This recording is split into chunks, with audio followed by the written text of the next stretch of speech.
Hello everyone and welcome back to the Unexplained Diaries. Here on this channel I share real-life encounters with beings from beyond the skies to help you unwind and drift off to sleep. Before we dive in, I would love to hear from you. Leave a comment and let me know where you're tuning in from. Now, find a comfortable spot, relax, and let's begin. I was hunting mule deer up near the Tavaputs Plateau last October. Northern Utah, real remote area. I usually go solo, but that weekend my cousin Tyler was supposed to come with. He bailed last minute, something with his kids' school, so I ended up heading out alone. It's not unusual for me. I've done it before. Weather was perfect for it. Cold mornings, clear skies, no fresh snow yet. I set up camp just off a service trail a few miles past where the Forest Service gates off the road. There's an old logging access point I use that's barely visible unless you know where to look. I hiked in Friday evening, pitched my tent, and glassed the ridge a bit before sunset. Nothing exciting that night. I turned in early. Next morning I was up before 5, had coffee over the little stove, and was hiking northeast by first light. The land there is a mix of rocky slopes, pine stands, and little clearings. Good country. Around 7:30 I crossed a small frozen creek and took a narrow game trail that curved up along a ridge. About a quarter mile in, I noticed something weird off to my left, maybe 50 yards down the slope. It looked like a reflection. Not sunlight on snow or ice. This was bright and constant, like metal. I assumed it was trash at first, maybe some idiot left behind a hubcap or a busted cooler. But when I got closer, it was clear this wasn't garbage. There was a sphere, perfectly round, maybe 3 feet in diameter, half buried in the ground at the base of a small rock outcrop. The surface was silver, but not like polished chrome, more like brushed aluminum. Smooth, no seams, no dents or scratches, just there. The weirdest part was the ground around it. The dirt looked undisturbed. No drag marks, no broken branches, no footprints. Not mine, not anyone else's. There was frost on the leaves and the grass nearby, but none on the sphere. It wasn't even cold to the touch. I reached out and laid my hand on it. Warm, not hot. Warmer than the air, anyway. I crouched down, looked for markings. Nothing. No writing, no lights, no indication of what it was. Just this metal orb sitting where it shouldn't be. I spent maybe 15 minutes just circling it, trying to make sense of how it got there. No sign of impact, no crater. It hadn't fallen from above. It looked placed. I thought about trying to move it, but it was lodged too deep in the soil. I nudged it with the toe of my boot. It didn't budge. After a while, I started to feel strange. Not sick, just watched. Like the air around it was heavier, if that makes sense. There were no birds, no wind. My ears felt kind of stuffed, like when you drive up a mountain too fast. I took out my phone to get a picture, and the camera app wouldn't open. I restarted it, but the screen stayed black when I tried again. I checked my GPS app next, and it froze completely. Battery dropped from 76% zero while I watched. Dead. Just like that. I carry a backup battery pack. It didn't work either. I even pulled out my little Garmin unit, which always works out there. It wouldn't boot up. No screen. I remember thinking it must have been a solar flare or something, though I've never had gear act like that before. After standing there for too long trying to figure it out, I decided to head back. I marked the spot in my mind. Big split pine just up the ridge, rocky outcrop to the west, frost-patched clearing. It wasn't far from camp. Maybe a mile and a half. Back at my tent, everything worked fine. Phone turned on, GPS reset, no issues. I even took a picture of the stove to make sure the camera was okay. I thought maybe I'd just hit some weird dead zone, though I'd never run into one like that before. That night, I didn't sleep great, kept waking up and listening. It was dead quiet. No wind, no critters, not even the usual rustling in the brush. The woods just felt paused. I woke up early again Sunday and decided to check the sphere one more time before heading home. I wanted to take a real photo, maybe try digging around it a bit more. When I got back to the spot, it was gone. The clearing was still there. The rock outcrop, the pine, the frost, everything where it should be. But the sphere was just not there anymore. No hole, no tracks, no signs it had ever been there at all. The dirt wasn't disturbed. There was even undisturbed frost right where the base of the sphere had been. It looked like nothing had touched that spot in days. I walked in circles for a while, convinced I was in the wrong place, but I wasn't. I checked the landmarks again and again. Same ridge, same split pine, same angle of the sun. I knew where I was. I just didn't know what had changed. I packed up camp before noon and hiked out faster than usual. Didn't eat breakfast, didn't even make coffee. I kept checking behind me like something was going to step out of the woods. Once I got back to the truck, I drove into Vernal and stayed at a cheap motel. I didn't want to sleep out there again. Since then, I've told exactly 2 people, Tyler and a friend I've hunted with a few times. Neither believed me. Can't blame them. If someone told me this story, I'd probably think they were full of it too. But I know what I saw. I touched it. I still think about how it felt under my hand. Smooth, warm metal in freezing air, like it was waiting for something.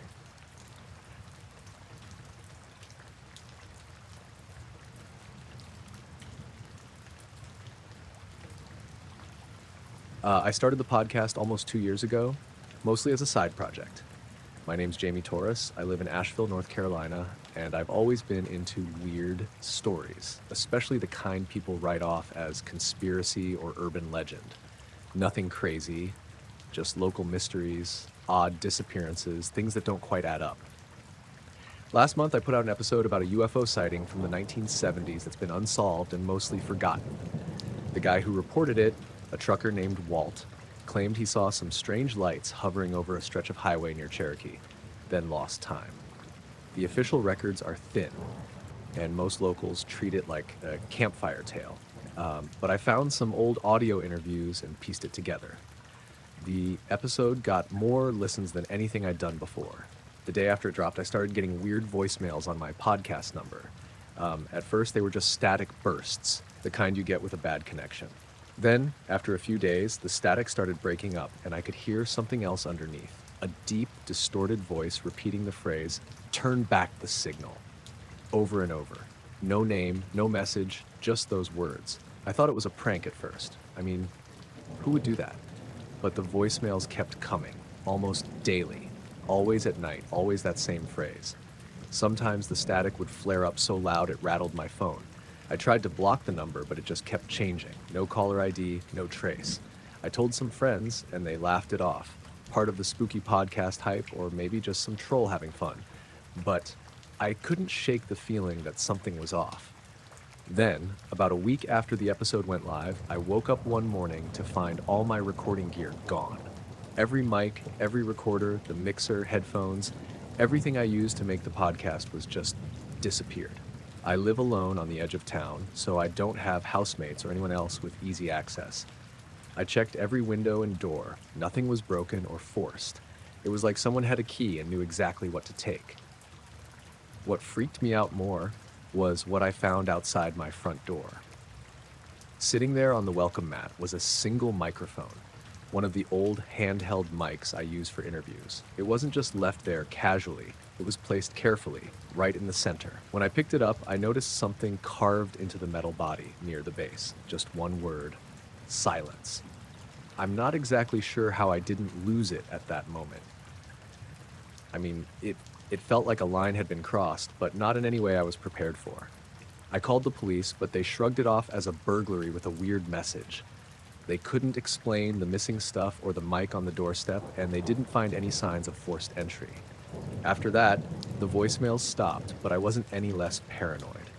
I was watching the shadows in my apartment, double-checking locks, jumping at every noise. I shut down the podcast for a while, deleted the episode about Walt, hoping that would stop whatever was happening. But something else started. Sometimes when I tried to record just ambient sounds or anything normal, the playback would have static or low whispers layered underneath. Nothing clear, but always there. I even tried wiping my phone and computer, reinstalling everything, but the interference persisted. The silence in the room felt heavier, like it was watching me. Last night, I heard a knock at the door around midnight. It was soft, deliberate. When I looked through the peephole, no one was there. I opened it anyway and found a small, worn cassette tape sitting on the porch light ledge. No label, no writing. I brought it inside and played it on my old tape player.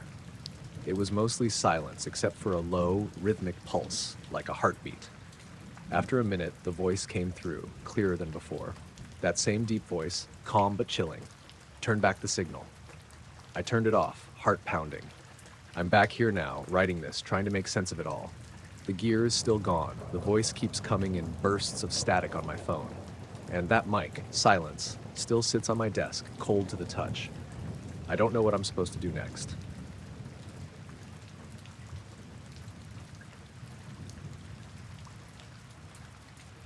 We were camped out near Black Mesa, just west of the Colorado-New Mexico border.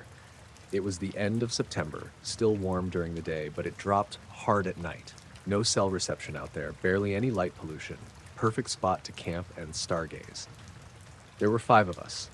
Me, my cousin Nathan, his girlfriend Emily, and 2 of our friends, Felix and Dan. We had 3 tents between us and a fire pit made from a ring of scavenged rocks. Nothing fancy. We'd hiked maybe 3 miles off a dirt access road with our gear in packs. The plan was 2 nights, just to get away from everything. First day and night were normal. We hiked a bit, made some dinner on the fire, drank cheap beer, passed around a little weed. Around 10 or so, we laid out on the rocks and watched the sky for a while. Nathan's into astronomy. He pointed out Saturn and a few constellations. I had my Casio watch set to atomic time, synced it before we left town. Nathan and Emily both had digital watches too, so we checked them all that first night, just out of habit. They were identical to the second. I turned in around midnight, I think. The others stayed up a bit longer. My tent was solo, just me and my sleeping bag on a foam pad. I remember waking up cold around 2:30 and pulling my hoodie over my face. Nothing weird. Desert nights are freezing. The next thing I remember is waking up with this intense pressure behind my eyes and blood on my upper lip. I sat up, wiped at my nose, and it came away red. Not gushing, just that slow kind of nosebleed you get from dry air. Except it didn't feel like a normal one. It burned, and there was this taste, kind of metallic but different, like ozone or something. Hard to explain. I stepped outside to get some water and noticed the air was absolutely still, like unnaturally still. No bugs, no wind, just silent. The sky was that dead black scattered with stars, but I couldn't find the Big Dipper. That stuck with me. I remember looking for it automatically, and it just wasn't there.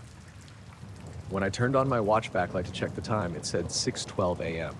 I stared at it for a while, then looked up. The sky didn't match. It still looked like it was the middle of the night. The others were still asleep. No movement in any of the tents. I walked over to the fire pit, just cold ash and the faintest glow under a few coals. No signs anyone else was awake. I went back to my tent and got my phone from my backpack just to double check, but it wouldn't turn on. Dead battery. Same for my backup flashlight. I know for a fact it was charged before we left. I just stood there for a while, nose still bleeding a bit, trying to make sense of it. I felt off, physically, like jet lag or maybe altitude sickness, even though we weren't that high. My balance was weird too, like the ground had a slight tilt to it. Every time I shifted my weight, I had to catch myself a little. At some point, I went and sat on a rock, maybe 10 feet from camp, and just waited. The sun didn't start coming up until around 5:50 by the other watches. Mine still said it was past 6:30 by then. When everyone else started stirring, I didn't say anything at first. Just watched them. Emily was the first to ask what time it was. Nathan looked at his and said 6:04. I looked at mine and it said 6:45. "Your watch is fast," he said. "No," I told him. "It was synced last night." He kind of shrugged it off, but I pressed the button to show the sync screen. It still said it had successfully updated the time before we left. There's no signal out there, so it wouldn't have changed on its own. Nathan figured I must have bumped something or hit the wrong button while I slept. But I've worn that watch for years. I know how it works. It doesn't just shift forward 41 minutes on its own. I asked if anyone else had weird dreams or anything, but nobody had. Dan said he slept like a rock. Felix complained that his head hurt a little, but figured it was from the whiskey. I finally mentioned the nosebleed and the time thing, and they just kind of shrugged it off. Dry air, too much campfire smoke, stuff like that. But I knew it wasn't that. I've had desert nosebleeds. This felt different. I tried to drop it, but it kept eating at me. The rest of the day was off. Not in any big way, just small stuff. Birds that didn't make noise. A dead rabbit we found that didn't look right somehow. No bugs around it, no smell. That second night, I didn't sleep much. I stayed outside my tent with a headlamp on and my camera set up on a tripod. It has a time-lapse setting, so I ran a sequence from 1 a.m. to 4. I didn't see anything with my own eyes, but the camera snapped something weird. It was a frame at 3C17. The stars are all sharp and still, but there's this faint blur across the middle of the shot, like a smear of light, almost too faint to notice. Just a pale line, perfectly horizontal. It's not a plane trail, not a satellite. No flaring, no direction, just a soft line. The next shot, taken 30 seconds later, it's gone. Sky back to normal. I showed Nathan the photo the next morning, but he thought it was a lens flare. I didn't argue, just tucked up my gear and helped break camp.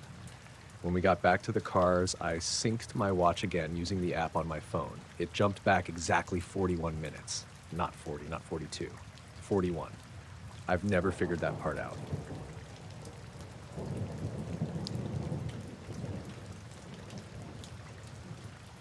I was about halfway through Nevada when it happened. Just past Tonopah, headed east on 6 toward Ely. Nothing but desert and sagebrush and that kind of empty silence that gets into your head after a few hours. I'd left Bishop that morning, took my time through the hills, stopped at a couple of ghost towns along the way. I wasn't in a rush, just me, my Tacoma, and the open road. It was late, not quite midnight yet.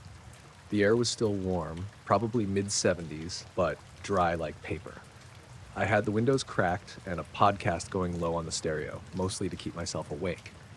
There aren't many cars on that stretch after dark. None, really. I hadn't passed anyone in either direction for at least 45 minutes. I was watching the road like usual when I noticed a red light way off to my left. Just a single point, steady. My first thought was that it was a tower, maybe a radio repeater or some weather station out in the hills. It didn't flash or move, just glowed a dull red like the ones you see blinking on cell towers.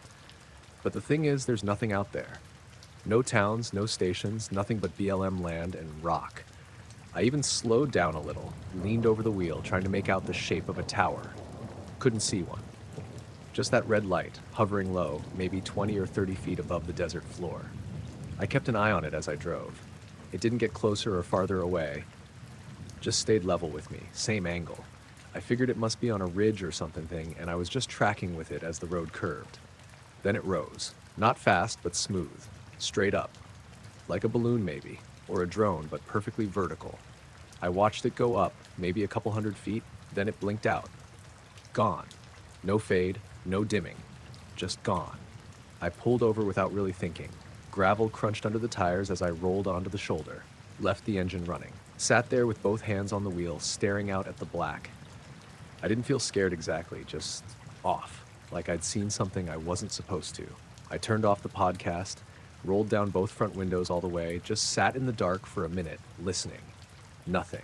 No wind, no bugs, no distant cars, just silence and heat. I don't know why I got out, but I did. Grabbed my flashlight from the glove box and stepped onto the shoulder. The sky was clear, full of stars. I could see the Milky Way smeared across it like paint. I pointed the flashlight out toward where I'd seen the red light. Nothing but scrub and open flats, maybe some low hills way out. The beam didn't reach far. I didn't go far either. Maybe 10 feet from the truck. It felt wrong to wander out there, like the edge of a pool you don't want to fall into. I just stood there for a bit, trying to shake the weird feeling crawling up my spine. That's when I noticed the static.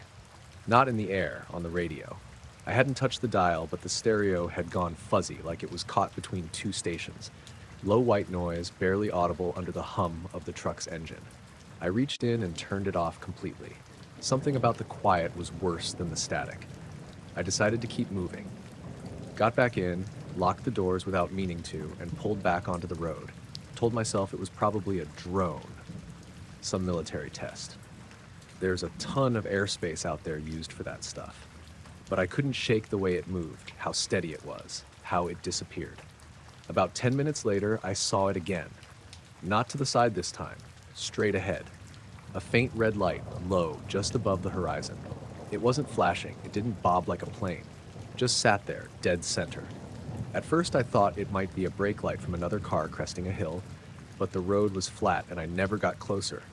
I drove another mile, still there, unmoving. I slowed to 40, then 30. Still the same size, same position. I even rubbed my eyes, thinking maybe it was just a reflection or something stuck on the windshield. Then it split in two. The single red light became two, side by side, maybe 50 feet apart, both just hovering. Still no blinking, no movement. I came to a complete stop in the middle of the highway, hazard lights clicking, and watched. After a few seconds, the two lights began to move, not toward me, not away, just upward again, together, same speed, same direction. They rose in sync until they were almost level with the stars. Then they blinked out, one after the other. I sat there with my foot on the brake, mouth dry, trying to understand what I'd just seen. No explanation came. No sound. No wind. Nothing. I didn't stop again. I drove the rest of the way to Ely in a kind of daze, white-knuckled on the wheel, constantly checking the rearview mirror. I kept the radio off, kept the windows up. The stars seemed brighter than usual, too bright. The shadows on the road looked wrong, stretched, like the moonlight was bending somehow. I got into town just before 2 a.m., checked into a little motel off the main drag. The girl at the desk asked if I needed anything, and I must have looked off because she asked if I was okay. I just told her I was tired. That night in the motel, I left the curtains open. Didn't sleep much. I kept thinking I'd see those lights again, hovering out past the parking lot, rising above the hills behind the town, but they never came back.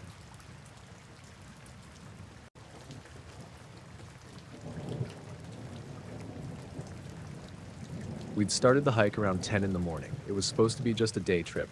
Me, Jason, Liz, and Mark.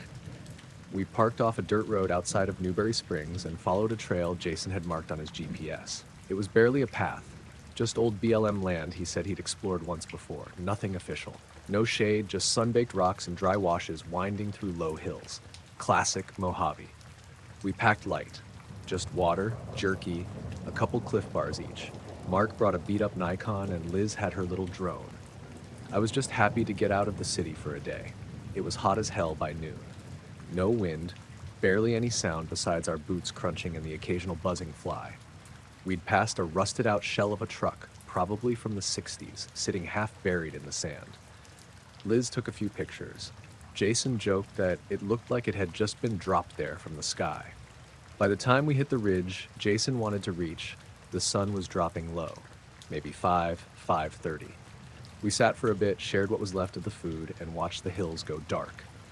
I remember looking at my phone around 6. I had no service, but the GPS was still working. I'd marked our truck on the map and figured we had enough daylight to head back before it got tricky. That's when we saw the light. At first it looked like a star, except too low and too bright. It wasn't blinking like a plane, and it was dead silent, just hovering there, maybe 100 feet up, no shape, just this pale white orb. It didn't flicker, just sat in the sky above the wash. Nobody said anything right away. I think we were all just staring at it, trying to make it fit into something normal. Then it started moving, slow, smooth, like it was gliding without any resistance. It drifted over the ridge, then stopped again. Still no sound, not even the hum you get from a drone or chopper. Liz pulled out her phone to film it, held it up, and cursed. "It's dead," she said. "I had 60% like 20 minutes ago."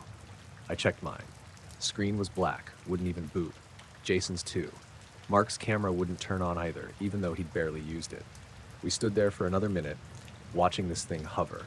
It started moving again, faster this time, then blinked out. Just gone.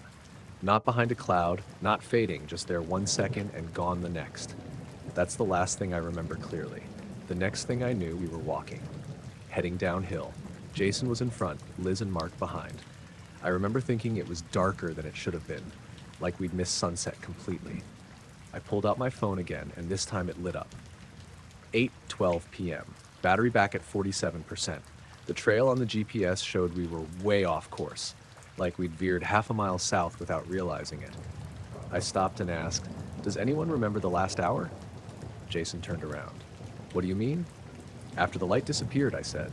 "We didn't start walking right away, did we?" Mark looked confused. "I thought we did." "No," Liz said. "We stood there for a while, didn't we?" Nobody could agree on how long we'd been standing on that ridge. No one remembered packing up or deciding to head back. And none of us remembered the sun going down. We argued about it for a bit, then decided to just keep moving. The truck wasn't far, and none of us liked the idea of being out there any longer than necessary. We made it back just after 9. The air felt heavy, still hot, but with this weird static in it, like before a thunderstorm, except there weren't any clouds. When we got to the truck, the first thing I noticed was that the clock on the dash was blinking. Jason's battery had died, apparently, though the dome light still worked. He swore it had been fine that morning. We jump-started it using Mark's jumper pack and got out of there fast. Later that night, I checked the GPS history on my phone. It showed a gap between 6:08 and 7:55. The trail line just stopped, then picked up again further down the ridge, already headed back toward the road. I checked the health data too, steps, elevation, all of it, and it was like we hadn't moved at all during that time. No movement, no heart rate spikes, nothing. Liz swore up and down she'd filmed the light before her phone died, but there was no video. Just a corrupted file labeled DCIM 11123 wouldn't open. Mark's camera had one photo that was just a white blur. He didn't remember taking it. We all met up 2 days later at a diner in Barstow to compare notes. Everyone felt weird. Not sick, exactly, just tired and off.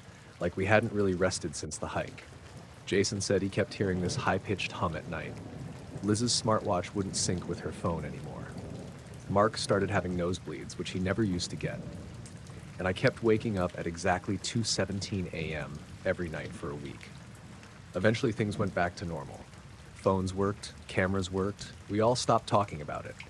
Not because we forgot, just because we didn't know what to say. I've done plenty of hikes since then, but I haven't been back to the Mojave. None of us have. And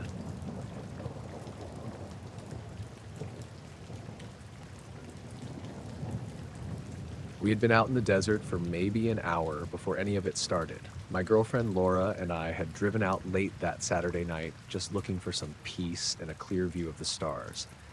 We're both kind of amateur astronomy fans. Nothing fancy, just a couple of folding chairs, a couple of blankets, and Laura's little binoculars. The place we picked was this dirt pull-off about 20 miles west of Tonopah, Nevada, far enough from town lights to actually see the Milky Way spread out like a pale smear across the sky. The night was dry, cold but not freezing. The kind of desert night where you can see your breath, but the air still feels smooth. Not a cloud in sight, and the stars were ridiculously bright, twinkling all over like someone shook a jar full of tiny lights. We'd set up by this rocky ridge, somewhere you could lean back and not worry about trees or hills blocking the view. We were talking quietly, pointing out constellations when Laura suddenly went quiet and turned her binoculars skyward, kind of frozen. I looked up and saw it, a cluster of lights, maybe 6 or 7, grouped tight in the sky. They weren't twinkling like stars, more steady, like LEDs. The thing was, they were hovering, just hanging there in the same spot, not drifting or blinking out. I asked her what she thought it was, but she shrugged and handed me the binoculars. Through them, it was clearer. Those lights were definitely together, forming a rough shape, nothing I recognized. No blinking lights like on planes, no sound, just this odd grouping, perfectly still. We watched for a while, maybe 10 minutes, neither of us saying much because it didn't make sense. Then, one light peeled off from the cluster and started moving, slowly at first, tracing a wide arc around the others. It wasn't rushing or zigzagging, just this smooth, deliberate circle that must have been at least a quarter-mile wide, given how tiny they looked. The weirdest part was how it moved. There was no sound, no blinking or flashing, just this soft glow. It kept the same brightness the whole time, and after the wide loop, it came back to the cluster, rejoining perfectly. Like a group of birds flying in formation, but these lights didn't move like any bird I've ever seen. No wings, no flutter, nothing. I told Laura, that can't be anything normal. She nodded, eyes wide. We both stayed quiet, just staring up, until the cluster slowly started drifting upward, fading into the night. Not shooting off, just slowly climbing until it was gone. I don't remember when I stopped breathing for a moment, but I know it happened. My mind tried to grab onto any explanation, but none fit. The whole thing lasted maybe 20 minutes. After that, the sky was just empty again, the stars like nothing had happened. We packed up and drove back, both uneasy but not really sure why. The road was dark and quiet, the kind of quiet that presses in. I kept glancing in the rearview mirror, half expecting to see some headlights following us, but there was nothing. The next morning, I called the local ranger station, wondering if anyone else reported anything weird. The guy on the phone laughed it off, said some campers always claim to see stuff out there, but no official reports. I tried to look it up later online, but the closest I found were people talking about weird lights in nearby counties. Nothing like what we saw. The strangest thing was that nothing else weird happened that night. No strange noises, no interference with our phones or the car, no feelings of being watched. Just those lights, moving like nothing we'd seen before, then disappearing. I can't say what it was. I don't think it was a plane or a drone. Too high, too steady, too strange the way one moved alone and then rejoined the group. And it definitely wasn't a meteor or satellite. Those move fast and don't stop or loop around. Every time I think about it, I'm left with the same question. What were those lights doing out there in that silent desert sky?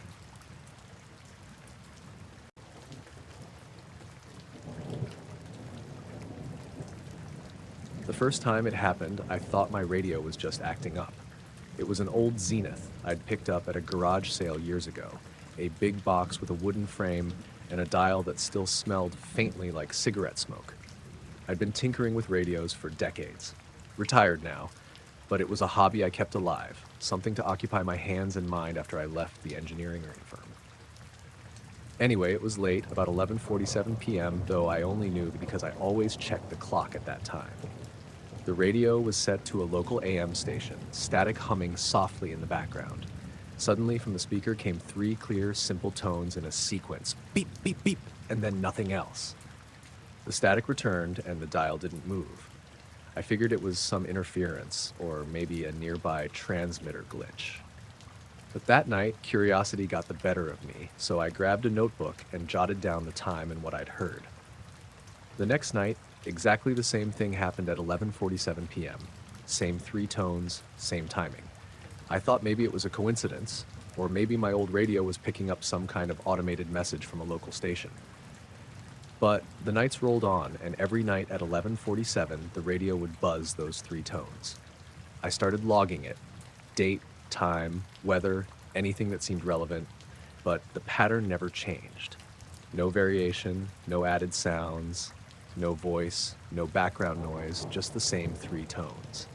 What really got to me was that it never happened at any other time. If I turned the radio off or changed the station, the tones didn't come. I had to have it on that exact frequency, and it had to be exactly 11:47 p.m. I set up a timer to make sure I was always awake for it. If I drifted off a little early or late, the tones wouldn't come. It was like some sort of clock that only ticked at one moment, once every 24 hours. The local AM station I tuned to was just a regular talk radio. Nothing special. I called them once, asked if they were broadcasting anything like that, but the technician laughed it off and said it must be interference or some kind of prank. I started testing other radios, my old transistor, a newer digital set, even a shortwave receiver, but none picked up the tones like my Zenith did. That old radio was special in this way. The others just had static. Months passed and I was getting weird looks from my family because I was waking up in the middle of the night to scribble notes about some damn beeps. I didn't care. It felt important in a way I couldn't explain. One night after the tones finished, I waited. I thought maybe the signal would do something else, maybe repeat or change, but nothing. Just silence. Then I heard something else, very faint, like a whisper on the edge of hearing. I strained to listen but couldn't make it out clearly. It didn't sound like radio static, more like a soft hum or maybe wind blowing through a distant tunnel. I checked the frequency again, still on the same station, still the same spot on the dial. After that, I got a little obsessed. I started recording the transmissions with an old cassette recorder, capturing the exact moment of the tones. When I played it back, the tones were pure, steady, and clear, but that faint whisper wasn't there. It was like it only existed live, impossible to capture. I even tried to map the signal, triangulate where it might be coming from, but there was no pattern, no clear direction. My house was in a quiet neighborhood on the outskirts of town. No known transmitters around except the local AM and a few police radio towers miles away. One evening, I was out on the porch waiting for 11:47. The night was clear, dry, the kind of stillness that presses in on you. At exactly the time, the three tones came through the radio, steady and sharp. Then I noticed a light, not bright, more like a flicker off in the distance, maybe a couple of miles away. It wasn't a car or a street lamp. It was higher up like a hovering glow, soft blue-green. I blinked and it was gone. I told myself it was a plane or a helicopter, but nothing flew over our neighborhood that late without noise. And the light was steady before it vanished. No blinking or moving, just there and then not. After that, the feeling that I wasn't alone in this little mystery stayed with me. It wasn't fear exactly, more like an itch under my skin, like something was waiting for me to figure it out. Some nights, when the tones came through, the static would shift, and I'd think I heard faint patterns, maybe Morse code, but nothing consistent. Just noises I could never quite pin down. My wife asked if I wanted to move the radio to another room, but I refused. That old Zenith was the only one that worked. It was almost like it was built for this. I even looked up the model number and date, made in 1953, back when radios were all tubes and dials. One morning I woke up early and found my notes scattered on the floor near the radio. I didn't remember knocking them over, but maybe I did sleepwalk. When I picked them up, I saw a strange thing. The times for the tones weren't always exactly 11:47 anymore. Some nights the logging showed 11:46 or 11:48. I was sure I'd been careful, but the notes didn't lie. That made me question everything. Was I just imagining the exact time? Was my internal clock off? Then I checked the radio again. It was still tuned to the same frequency. The tones came through sharp and clear as always. That same night, the faint whisper returned after the tones, clearer this time.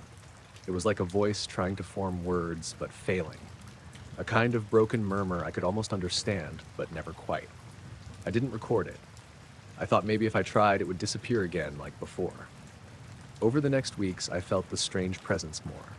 Sometimes when the tones played, I'd get the feeling of being watched from somewhere far away, like a pair of eyes tracking me through the static. One night, I left the radio on all day, waiting for 11:47 to roll around again. But the tones never came. I checked the radio the next night and found it had switched stations on its own, static filling the speaker. I set it back, and the next night the tones returned. I started thinking maybe the radio itself was acting like a kind of receiver, catching signals from somewhere I couldn't reach, or maybe somewhere else was reaching out to me. There was no logic to it, no patterns, no answers. I've tried explaining it to friends, but they just laugh or change the subject. Even my son thinks I'm wasting my time. But I keep the radio on, tuned to that frequency, and every night I wait for the three tones at 11:47 p.m. Sometimes I think I'm hearing things, or maybe I'm losing it, but the watch by the bedside says it's almost time again.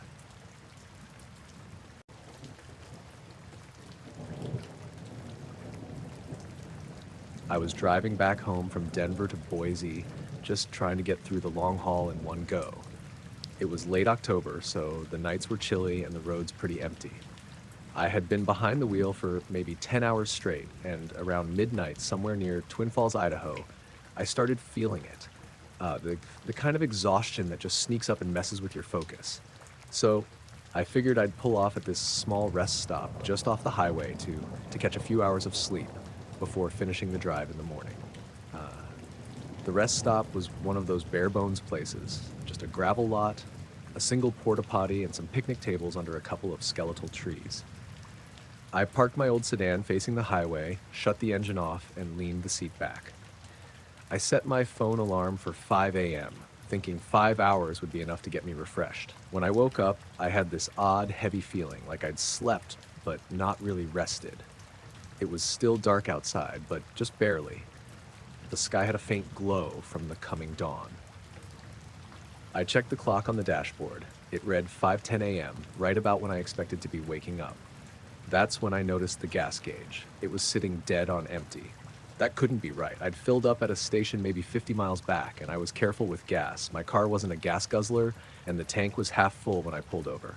How could it be empty now? I glanced at the odometer. The mileage read 202,354. I swear to myself, I had 202,351 when I parked. 2.3 miles had been added. I frowned and rubbed my eyes, sitting up straighter. There was no way I'd driven any distance while asleep, and the car hadn't moved from where I left it. The gravel was still intact under the tires, no tracks or signs I'd rolled forward or backward.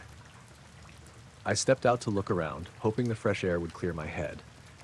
The rest stop was still mostly dark except for the faint amber glow from the highway lights. I looked down the highway in both directions. No cars had stopped or passed in the last few hours. Too quiet. Even the wind was calm. I glanced at the gas cap again. It was tightly sealed, no leaks or damage. The smell of gasoline was faint but definitely there, like something had drained the tank. I went back inside the car, grabbed my phone, and tried calling my wife Sarah. No signal. That was weird too. This stretch of highway usually had at least some bars. I figured the area's just a dead zone though. I decided to check the Maps app, thinking maybe I'd accidentally driven somewhere and lost time. But the map was stuck on my location, which matched the rest stop exactly. I was starting to get that sinking feeling like something was off beyond just the gas. I tried to remember what I was dreaming about before I woke up, but my mind was fuzzy. It was like a blank patch with only fragments. A soft blue light, quiet whispers I couldn't make out, and this overwhelming sense of being watched. I shook my head, probably just tired. Maybe I dozed off for a while and someone drained my gas, or maybe there was a leak I hadn't noticed. Still, the mileage difference was the thing that stuck with me. I stayed at the rest stop, thinking about what to do next. It was too early to try calling a tow or roadside service, and with no cell signal, that wasn't an option anyway. I figured I'd wait a bit, see if anyone else came along. That's when I noticed the sounds. Not the usual hum of the highway or the occasional wind through the trees, but something else. Very faint and distant, like a low vibration under the earth. It wasn't constant. It would pulse for a few seconds, then fade away. I tried to pinpoint where it was coming from, but it felt like it was everywhere at once. It didn't make any sense. The ground near the rest stop felt solid. No construction or trains or anything that might explain it. I sat in my car watching the dim horizon, and the strange feeling of unease started to build. I wasn't scared exactly, more like confused, like I was missing some key detail. After maybe 20 minutes, I thought I saw something moving in the distance. A small flicker of light near the trees lining the highway. It wasn't a car, no headlights or taillights, just a quick flash of pale white like a lantern or a flashlight, but it didn't move like a person walking. I got out of the car and walked toward the edge of the lot to get a better look. The light flickered again, this time closer, but still not quite visible, like it was behind a screen or mist. When I focused on it, the light vanished. I turned back toward the car, feeling the cold seep deeper into my jacket. The vibration under the ground was stronger now, a steady pulse, almost like a heartbeat. I put my hand on the hood of the car, and the metal seemed to hum with it. I decided to try the engine to see if it would start. The car fired up, but the gas gauge still read empty. The engine sounded a little rough, like it was struggling. I gave the throttle a few revs, and the sound echoed off the empty rest stop. I sat back and looked around again. The light never came back. The vibration faded slowly until it was gone altogether. I drove off the rest stop, taking it slow. The car seemed fine except for the fuel reading. I figured I'd find a gas station soon and fill up. But when I pulled over at the first station, I checked the odometer again. The mileage had ticked up another 2 miles since I left the rest stop, even though I hadn't driven that far. And the gas tank still read empty. The gas pump struggled to fill. It took nearly 10 gallons to top off a tank I was sure was at least half full when I pulled over earlier. I paid, got back in the car, and kept going. The rest of the drive home was uneventful. No strange lights, no vibrations. My phone got signal again once I hit town. When I told Sarah about it later, she just raised her eyebrows. I didn't expect her to believe the part about the mileage or the empty tank. I didn't really believe it myself. I've thought a lot about what happened, especially that weird vibration and the light flickering near the trees. I'm not sure if it was something mechanical, some glitch with the car, or something else. The only thing I'm certain of is that I woke up feeling like I'd slept for hours in one place. But my car had apparently gone somewhere else, at least a couple of miles, without me moving it. And the gas tank was empty when it shouldn't have been. Whatever it was, it left no sign except that little patch of empty gravel and an odometer that didn't add up.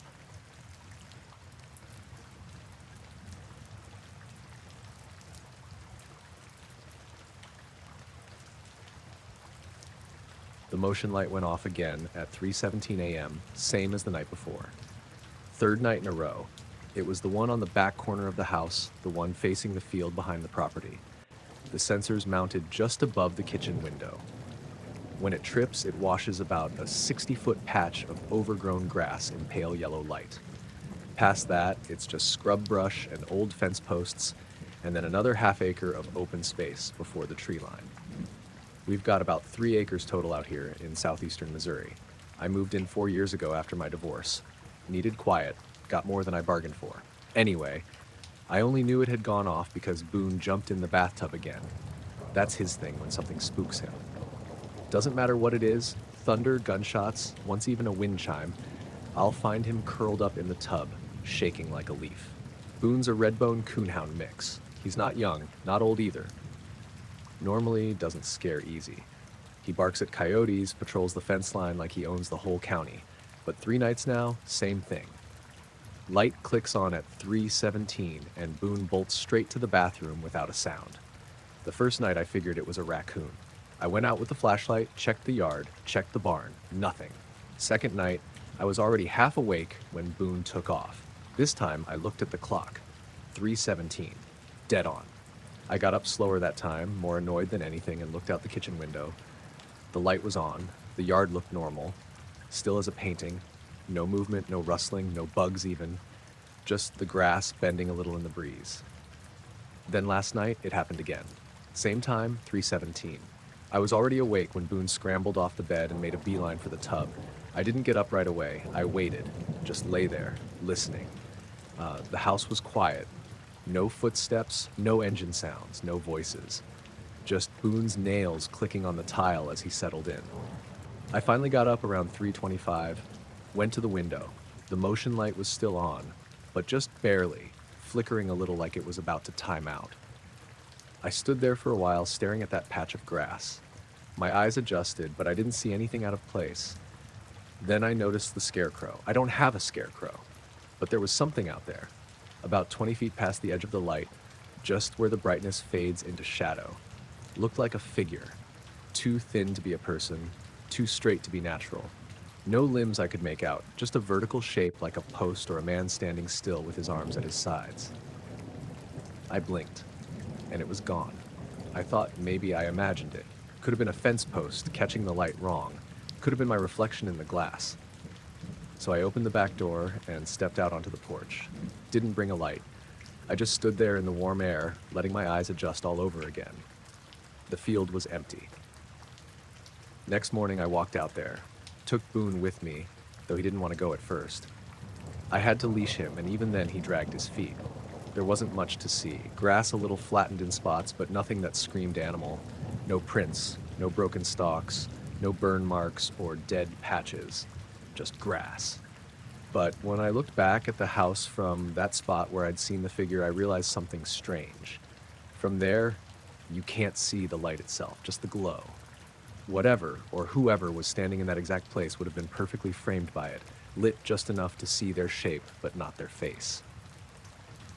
That night, I stayed up. Didn't sit in the living room or anything.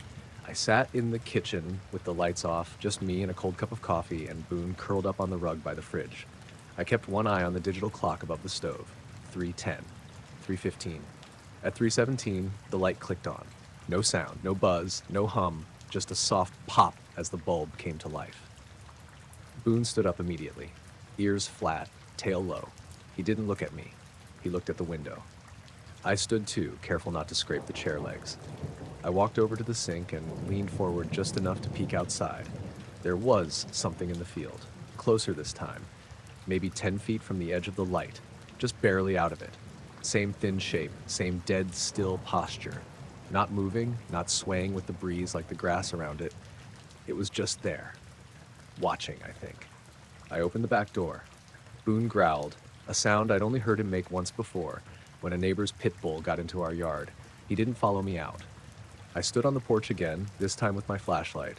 I waited until my eyes adjusted, then flipped it on and pointed it right at the spot. Nothing. The figure was gone.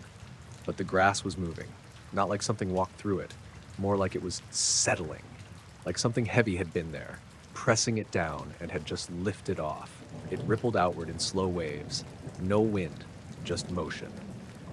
I didn't walk out there. I wanted to, but my legs wouldn't move. The light timed out after 30 seconds. The yard went dark. I backed into the house and locked the door. Boone was already in the tub. That morning, I found something. Out in the field, in the same spot where the shape had been, I found 3 small holes, each about the size of a quarter, perfectly round, spaced maybe 2 feet apart, forming a triangle. Not deep, maybe 5 inches, but clean. No dirt piled around the edges, like whatever made them hadn't broken the surface so much as pressed through it. I filled them in and covered the area with an old tarp from the barn. I don't know why. That was last week. Since then, the light hasn't come on again. But Boone still sleeps in the bathroom now, every night without fail. Even when I call him to bed, he just looks at me and slinks away like he knows something I don't.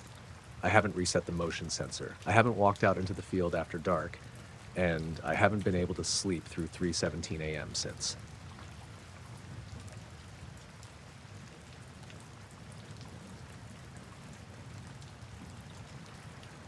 I was driving through eastern Montana on a late summer night, hauling a load from Seattle to Minneapolis. It was one of those stretches of highway where there's barely any traffic, no towns for miles, just long roads lined by flat fields and the occasional stand of scrubby trees. The sky was mostly clear, but there were some thin clouds drifting low, and the moon was just a sliver, barely lighting up the land. I'd been on the road since early afternoon, and by about 11:30 p.m. I was feeling that familiar creeping tiredness that comes from hours of nothing but highway and the drone of the engine. My dog, Jeb, was curled up in the bunk, snoozing. He's an older mutt, mostly black with a big white patch on his chest. He doesn't bark much, but he's good company for the lonely miles. I glanced over at the GPS and saw I had about 300 miles left to my next stop, a rest area just outside Miles City. I figured I'd keep pushing a bit longer, but then, out of nowhere, a flash lit up the sky ahead. Not lightning, no thunder, and the clouds didn't look stormy, but a sudden, bright white light, almost like a camera flash, but way bigger and more intense, right over the horizon. I slammed on the brakes, pulled off the highway onto the gravel shoulder, and cut the engine. Jeb woke up, looking around groggily, but didn't make a sound. I sat there for a minute, eyes on the sky. The flash didn't repeat, just that one sharp burst of light, then silence. I figured maybe it was a plane or a helicopter with a spotlight, but there was nothing else up there. No sound, no blinking red lights like on aircraft. The radio was dead quiet. I checked the gauges, everything normal. The hum of the engine gone, just the quiet of the night. I leaned back in my seat, thinking maybe I'd just rest my eyes for a bit. That's when I noticed something strange. The usual buzz of insects was missing. Even the wind that usually rustled the dry grass was dead, just still air and that eerie silence. Jeb curled up again, resting his head on my knee. I don't know how long I was there.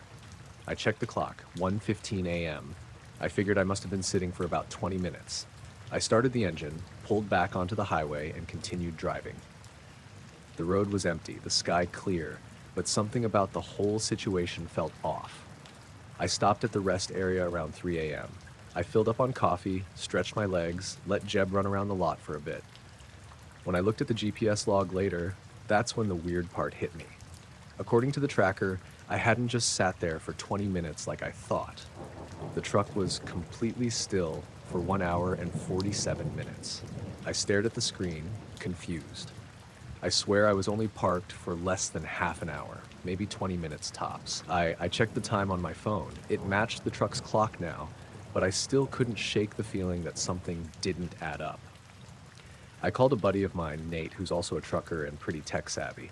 I asked if the GPS could have glitched or lost signal. He said it was unlikely. The satellite coverage in that area was good, and the device I used was reliable. I went back over everything I could remember from that stretch. The flash, the silence, the feeling that time had slipped somehow. There was no radio chatter, no other vehicles, nothing. I didn't see any other lights, no planes, no cars on the shoulder. The sky was dark, except for a scattering of stars, and the flash was the only bright thing that had happened. On the drive after the rest stop, I kept glancing at the GPS. The time log was clear. I'd been stopped, sitting still, almost 2 hours longer than I thought. That night in the motel, Jeb wouldn't stop pacing. He looked tense, ears twitching toward the window, and he kept low growling at the dark outside. I couldn't sleep either. The more I thought about it, the more unsettled I got. No one else on the road had seen anything. The other truckers I talked to said it was a normal night. I don't know what happened out there, but something about that flash and the time I lost makes me wonder if I wasn't alone. I'm sticking to the logs and the memory I have. I stopped the truck. I saw a flash. I sat there. But how does almost 2 hours disappear when I remember barely 20 minutes?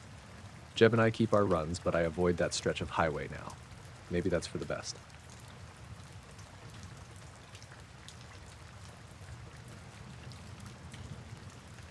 I was going through some trail camera footage one evening after my shift. It was routine, checking for signs of wildlife activity, tracking deer movements, stuff like that. The cameras were set up along a popular hiking trail in the national park where I worked as a ranger. Nothing out of the ordinary, usually. But this time, something caught my eye. The camera had taken a series of photos at night, around 2:30 a.m. I'd seen footage from that area plenty of times before, mostly deer, raccoons, the occasional coyote. But this time, the images didn't look right. 3 consecutive shots were completely black. No animals, no light, nothing visible at all, just pure blackness. At first, I thought maybe the camera had malfunctioned or the memory card was damaged. I checked the timestamps. The first black photo was at 2:31:07 a.m., the second at 2:31:22, and the third at 2:31:37. So about 15 seconds apart, the same as usual, but all 3 were just solid black. That wasn't all. When I tried to play the audio recording that came with the photos, the sound file was corrupted. Every time it got to those moments, the audio filled with a series of loud, rhythmic clicks. Not like animal noises or static interference. These clicks were steady, almost like a pattern. I replayed the clip several times, trying to make sense of it. The clicks were consistent in a sequence. Click, click, click, click, click, click, repeated over and over for about a minute. It was so regular it didn't sound random at all. But there was no other sound mixed in, no wind, no footsteps, nothing else. I thought maybe something had tampered with the camera or the memory card, but there was no sign of physical damage. The camera was still firmly attached to the tree branch where we'd installed it a month earlier. The batteries were fine too. I decided to head out there the next morning to check the spot in person. The trail was quiet, early spring, not many visitors yet. When I got to the exact location, the tree the camera was on looked normal. No scratches, no marks, nothing that suggested interference.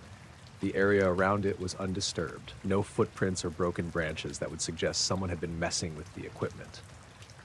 I felt a little uneasy standing there. The woods were thick, but the morning sun was filtering through the trees, making everything look calm. Still, that blackness in the photos and those clicks stuck with me. Over the next few days, I reviewed footage from other cameras nearby, trying to find anything strange. Nothing. Every other photo and sound file looked normal. Animals moving about, wind rustling leaves, distant bird calls. No more black images or weird clicks. Then, about a week later, I was back in the office when I got a call from one of the other rangers. He told me there'd been some strange reports from hikers on that same trail late at night. People said they heard weird noises, rhythmic tapping or clicking sounds coming from deep in the woods. No one had seen anything, just the noises. I didn't want to tell him about the camera footage just yet. I wasn't sure if it was connected or if someone was pulling his leg, but the timing was too close to ignore. That night, I decided to hike the trail myself, starting around midnight. I brought a flashlight, extra batteries, and my radio. The forest was quiet except for my footsteps on the dirt path and the occasional distant owl hoot. About halfway down the trail, I thought I heard something. At first, I wasn't sure, maybe the wind or branches scraping together. But then the sound came again, clear and steady. Click, click, click, click, click, click. It was faint, coming from off the trail, somewhere near a cluster of tall pines. The sound wasn't loud, but it carried through the still air like a slow, patterned tapping. I stopped walking, turned off my flashlight, and listened. The clicks repeated, evenly spaced. I swung my beam around the trees, trying to find the source. Nothing visible. No animals. No people. The clicking stopped after a minute. I waited a little longer, but everything else was silent again. I didn't want to push further into the woods in the dark alone, so I turned back slowly, my heart picking up. As I walked, I felt like I was being watched. But whenever I glanced over my shoulder, there was nothing. The rest of the hike back to the ranger station was uneventful. I checked the radio. No signals or chatter except static. When I got back, I told the other rangers about the clicks. No one had any explanation. Some joked about woodpeckers or maybe some kind of animal behavior we hadn't seen before. But I couldn't shake the feeling that it was something else. The next day, I looked at the camera footage again. The 3 black photos were still on the memory card, surrounded by normal images. I zoomed in on the photos before and after. The one before showed a blurry shape near the edge of the frame, but it was too dark and out of focus to tell what it was. The one after the black shots was a normal night scene, empty trail, some branches, nothing unusual. I ran the audio through a basic spectrogram program, hoping to find some hidden pattern or frequency. The clicks showed as clear spikes at regular intervals, but nothing else unusual. I tried to get a specialist to analyze the sound, but nobody I contacted could identify it. They said it didn't match any known animal sounds or equipment interference. After a few weeks, I stopped getting reports from hikers, and the trail returned to normal. The clicks never happened again during my shifts, but sometimes when I'm reviewing footage late at night or walking those trails alone, I swear I can hear a faint clink in the distance. Not loud, just enough to make me turn my head. I've kept the camera and the footage stored away in my office. Every so often, I look at those 3 black photos and listen to that corrupted sound file, hoping to find a clue I missed. I don't know what caused it or what was out there that night. All I know is that for a few minutes in the middle of the night, something was there. Something that didn't show up on the images, but left a sound that didn't belong.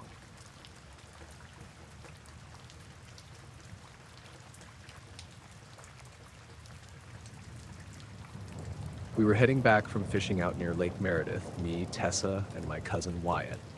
It was late, somewhere past 11, and we'd taken the old service road instead of the highway, which was probably stupid, but we were in Wyatt's truck, and he liked cutting through that stretch for the view, even though it's just brush, dirt, and wind turbines. We didn't see another car for miles, just dry, flat land and those tall white turbines spinning slow in the dark. The sky was clear, no moon, but you could see every star. It was one of those weirdly warm spring nights, like it should have been cold, but the air felt heavy and still. No wind at all. We were maybe 15 minutes from getting back to town when we saw the car.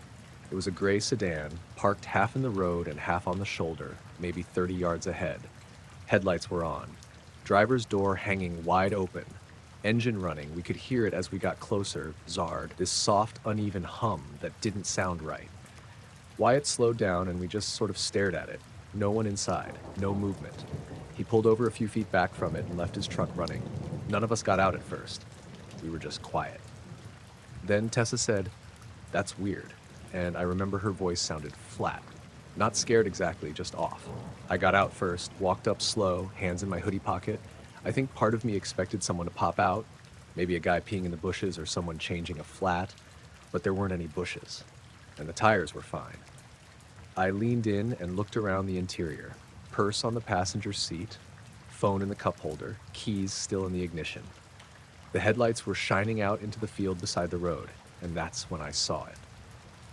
Right where the beams hit, maybe 30 feet ahead, was a perfect circle of scorched grass, not trampled, not burned like from a fire, just blackened. Charred all the way through, but nothing around it was touched. Just this flat, round patch about the size of a backyard pool, maybe 15 feet across. Wyatt came up behind me and said, "That ain't a campfire." And he was right. There was no debris, no tire tracks near it, no sign of anything burning its way in or out. And the weirdest part, the grass wasn't flattened. It was still standing up, just dead, black and brittle like it had been cooked straight through. Tessa stayed in the truck. She rolled the window down and asked if we should call it in. I said, yeah, maybe. I pulled out my phone and took a photo of the car and the patch in the same frame. But when I opened the gallery to check, it was just black. Like the lens cap had been on, even though it obviously wasn't. I tried again. Same thing, just pure black squares. Not blurry, not overexposed, just nothing. I didn't say anything right then. I just stuck the phone back in my pocket. Wyatt circled the sedan, looking for signs of damage. There weren't any. The rear passenger door had a small smear of mud on it, like someone brushed past in a hurry. That was it. The grass along the edge of the field hadn't been stepped on either. No trail, no prints. He popped his head into the driver's side and looked around. "It's in park," he said. "Full tank. Windows down in the back, no wallet." I asked if it could have been stolen and ditched. He just gave me a look like, stolen and ditched in the middle of nowhere with the lights on and the keys still in it? Didn't add up. We stood there for a bit, not saying much, just listening. The air felt wrong, like it was too quiet. No bugs, no wind, just that low hum of the engine and the turbines turning way off in the distance. Then something buzzed, Wyatt's phone. He checked it and frowned. "No service," he said, and held it up like that'd change anything. I looked at mine. Same. No bars, which didn't make sense because we were close enough to the wind farm that there were usually 3 towers in range. I'd streamed YouTube in that area before. Wyatt said we should drive into town and report it. Let the sheriff's office handle it. I agreed. But then he turned to get back in the truck and froze. What the hell? I looked. Tessa was gone. Passenger door still shut, window still down. Her seat was empty. I took off running, yelled her name. No answer. I ran around the side of the truck, half expecting her to be crouched behind it messing with us. But she wasn't there. Driver's side door still shut too. The grass on the shoulder undisturbed. It couldn't have been more than 10 seconds since we saw her last.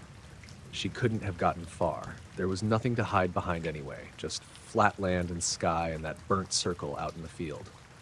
Wyatt shouted and took off toward it. I followed. We got to the edge and stopped. It was cold near the patch. Not like a breeze, just colder. The air dropped 10 degrees. You could feel it in your teeth. The soil crunched under our boots like it had been through a fire, but there was no ash. Nothing drifting or smoldering. Just dry blackness. We circled the edge. No tracks in or out. No sound except our breathing. Then we heard the truck horn. We spun around, headlights flashed. Tessa was back in the truck, sitting in the front seat, eyes wide. She looked pale.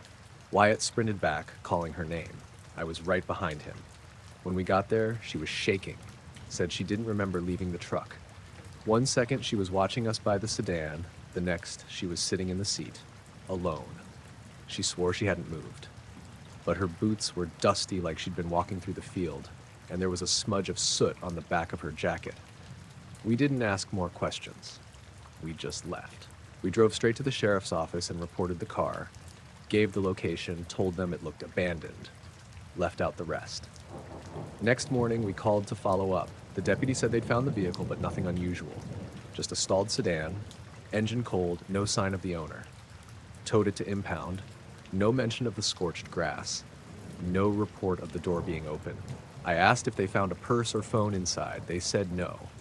Clean interior, nothing of note. I checked my phone again later that day. The pictures I'd taken were gone. Not even black squares anymore. Just missing. Like they never existed. The only trace was a blank spot in my camera roll where the thumbnails skipped a few seconds. We didn't talk about it again after that. Not really. Tessa won't go near that part of the county anymore. Wyatt sold the truck a few months later, claimed it had electrical issues, but I never saw any. I still think about that car. The way the engine sounded like it was straining. The way the grass was just dead in a perfect circle. I don't have a word for what we saw. All I know is we weren't supposed to be there.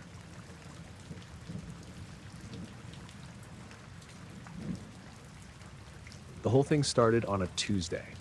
I was sitting at my kitchen table in Harlan Ridge, this tiny town in northern Vermont where everybody knows everybody, and my wall clock just stopped.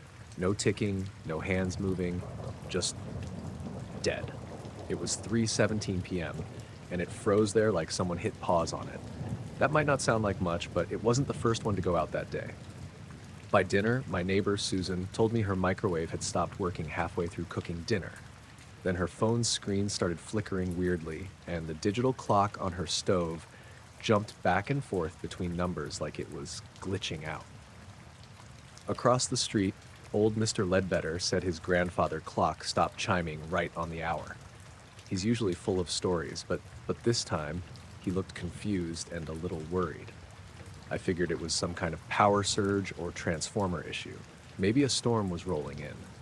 But the sky was clear, cool for late summer, but no clouds, no wind, nothing that looked like trouble. That night, the power flickered a few times, but it never went out fully. The clocks in town that I checked were all messed up. Some stopped, some jumped forward or backward by random amounts. What creeped me out most was how the town's streetlights seemed to buzz softly, like they were straining against something invisible.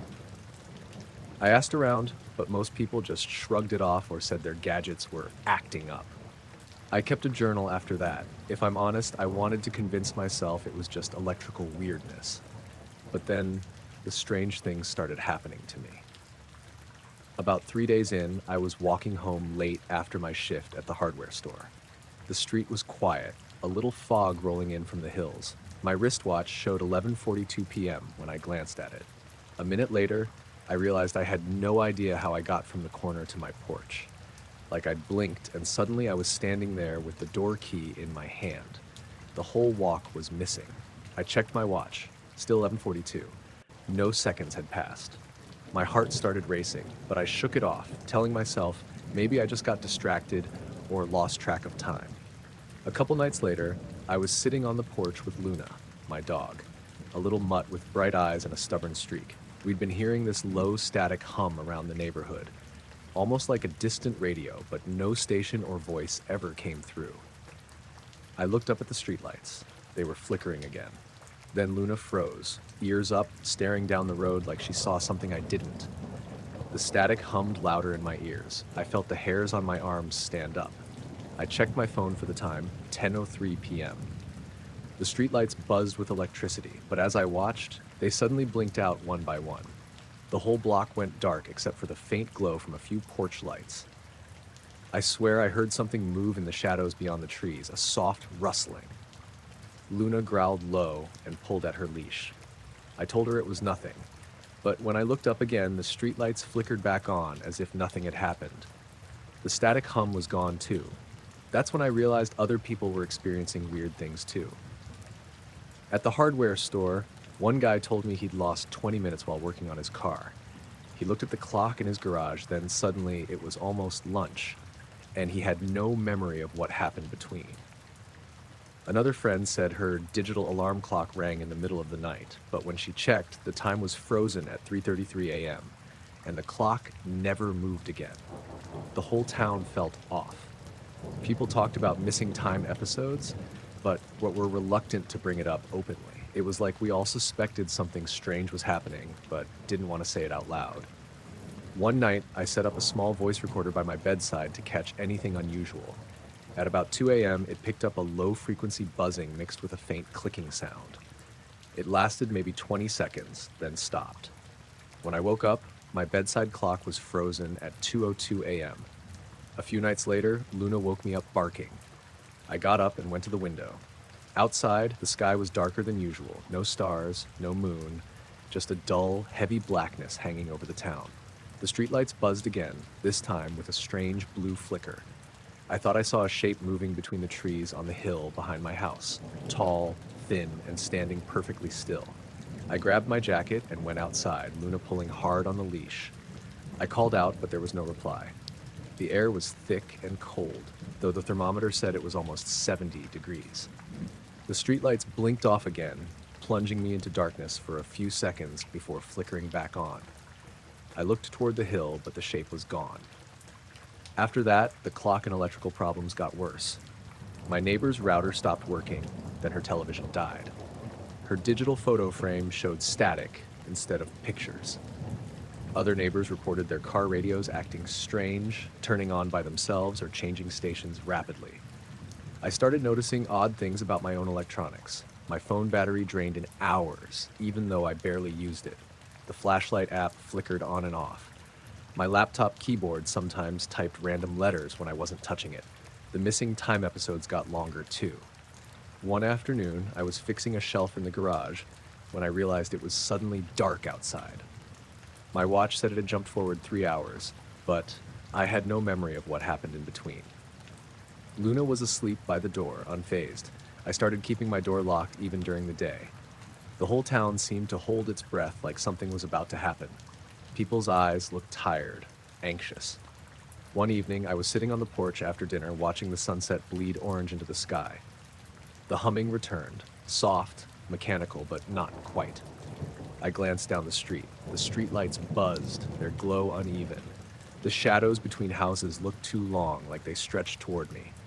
Luna was restless, pacing near the door. Suddenly, my phone buzzed with a message. But when I unlocked it, there was nothing there, just a blank screen. I looked up. The streetlights all blinked out at once, plunging the neighborhood into darkness. A moment later, they returned, but the glow was colder, harsher, almost sterile. Then, a flash of white light from the hill behind the houses. It was brief, like a camera flash, but enough to blind me for a second.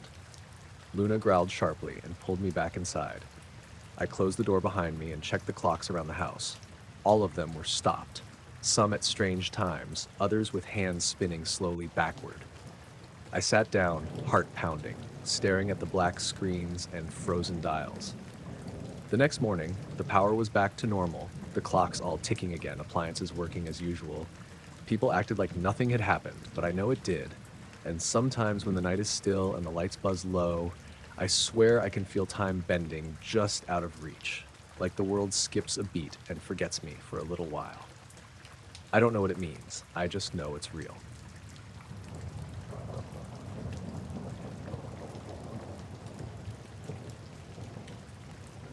It started with a box of old paperwork in the garage. I was going through stuff to make space. My daughter had finally talked me into turning the back wall into shelves for her garden supplies, and I found a stack of binders from my last years at the tower. I retired from FAA operations in 2012 after 33 years, most of that spent working air traffic control at Minneapolis Center. Sector work, mostly. Some tower shifts when they needed coverage. I hadn't thought about that job in a long time. I loved it, but it wore me out. The rotating shifts, the constant focus. It messes with your head after a few decades. Anyway, I opened one of the binders just to flip through, and I found this log sheet, Sector R57, high altitude over northern Wisconsin. The radar track was highlighted in yellow, which is something we usually only did when we flagged an unusual incident. I didn't remember this one at all. The code on the sheet was just unknown 4930. No transponder, no flight plan, nothing. That wasn't entirely unheard of. Military aircraft sometimes do low-key passes, or small planes show up without squawking. But what caught me was the path. I pulled out the old radar plots from the folder and laid them out on the workbench. Each page showed a 5-minute interval. And this track was bizarre. It started like a normal intercept. Entered the sector at FL 370, coming down from the northeast. No ID, no handoff. Speed was high, well above what I'd expect from a private jet or commercial. Then it slowed. Not gradually, like an instant deceleration. From what would have been Mach 0.9 to almost a hover in the span of one sweep. That's not the kind of thing you see on FAA radar. The next few sweeps showed it drifting in a slow arc. It doubled back, drew a half loop, then traced a perfect circle. Like someone had programmed it to draw shapes, but every motion was fluid. No sharp turns, no altitude loss, just these impossible patterns that no aircraft I know could manage. I figured maybe the radar system glitched. That happens sometimes with echoes or when a transponder got jammed up, but usually that shows as jumpy, broken data. This was too smooth, too intentional, and it was only the one target. Everything else in the airspace was clean. The weirdest thing was the time. It stayed in our sector for 26 minutes, never crossed a boundary. It moved around like it was playing, drew tight spirals, S-curves, loops so tight no jet could have pulled them without disintegrating, and then it just vanished. No exit sweep, no fade. It just disappeared between scans. The notes in the margin just said no visual confirmation, no pilot reports, NORAD pinged, negative response, logged for review. I flipped through the rest of the binder and found another log. Same date, same general area, 2 hours later. An American Eagle flight out of Duluth had radioed in to report a bright white light above cloud layer, pacing us at constant distance, no altitude reading. ATC had asked them to clarify, and the crew said it wasn't a plane. Not moving like one, hovered, then shifted left. Still with us. They lost sight of it 10 minutes later when they dropped below the clouds. That wasn't filed as a serious incident, just a light anomaly note in the comments section. I looked up the flight on my laptop, September 8th, 2011, flight 4820. It did exist. The timing lined up, but there's no mention anywhere of an encounter. That night, I couldn't stop thinking about it. The track, the way it moved like it wasn't constrained by physics, and we had the radar return. It wasn't a blip. It was 30 scans worth of data. Consistent. Real. I dug out my old thumb drive with the archival software. It barely ran on my current computer, but I got it to load. Plugged in the coordinates from the radar sheet, set the time window, and ran the playback. The track showed up in blue, a ghost moving through empty sky. I zoomed in. The loops weren't random. They were geometrically perfect. A figure 8 that retraced itself to the pixel. A tight diamond. Then a sudden vertical climb, 2,000 feet in under a second. The system capped it at FL 600, but the trail kept going up. It just clipped out of range. I'd never seen anything like it. The system labeled it Unknown Class A. That was an internal tag we use sometimes for clutter or birds that registered above normal airspace, but this wasn't that. It was too clean, too deliberate. I emailed my old coworker Greg, who retired a few years after me. We used to run the same shifts. I asked if he remembered anything about that night, September 8th, 2011, R57, weird radar track. He called me the next morning. Yeah, he said. I remember that. He didn't elaborate at first, just sat there breathing into the phone. Then he said, we weren't supposed to talk about it. Apparently they had a closed-door meeting the day after. A couple guys from DC flew in. Not FAA, not military. Greg wasn't sure who. They asked for all the logs, all the playback files. No one got in trouble. They just handed it over, and that was it. Did you ever find out what it was? I asked. No, he said. But it wasn't a glitch. We talked for a while. He told me he'd seen the radar feed in real time. He was on comms with a flight out of Thunder Bay when it popped up. He thought it was a drone at first, but it was too high, too fast. And when he tried to tag it, the system kicked it back. Said, no transponder. He tried to hand it off to the next sector. They didn't see anything. I asked him if anyone had scrambled jets. He said no. They ran a few checks with NORAD, but nothing went up. The more I thought about it, the more it bothered me. Not just what it was, but how easily it got brushed aside. We logged it, boxed it up, and forgot it. 2 nights ago, I went back through the rest of the box, found another incident from 2007, similar path, similar altitude. No ID. This one was even shorter, only 5 minutes. Just a single jagged turn and a vertical ascent. Same sector. There was no follow-up on that one. No notes. Just no conflict reported. I haven't told my family. My daughter would roll her eyes. She thinks I spend too much time in the garage anyway. But I printed out the track from that 2011 log, the one with the loops, and pinned it above my workbench. It doesn't look like a flight path. It looks like something drawn by a compass. I've run the numbers on the loops, the angles, the distances. They're too exact, too intentional. Nothing flies like that. Not here, not with wings.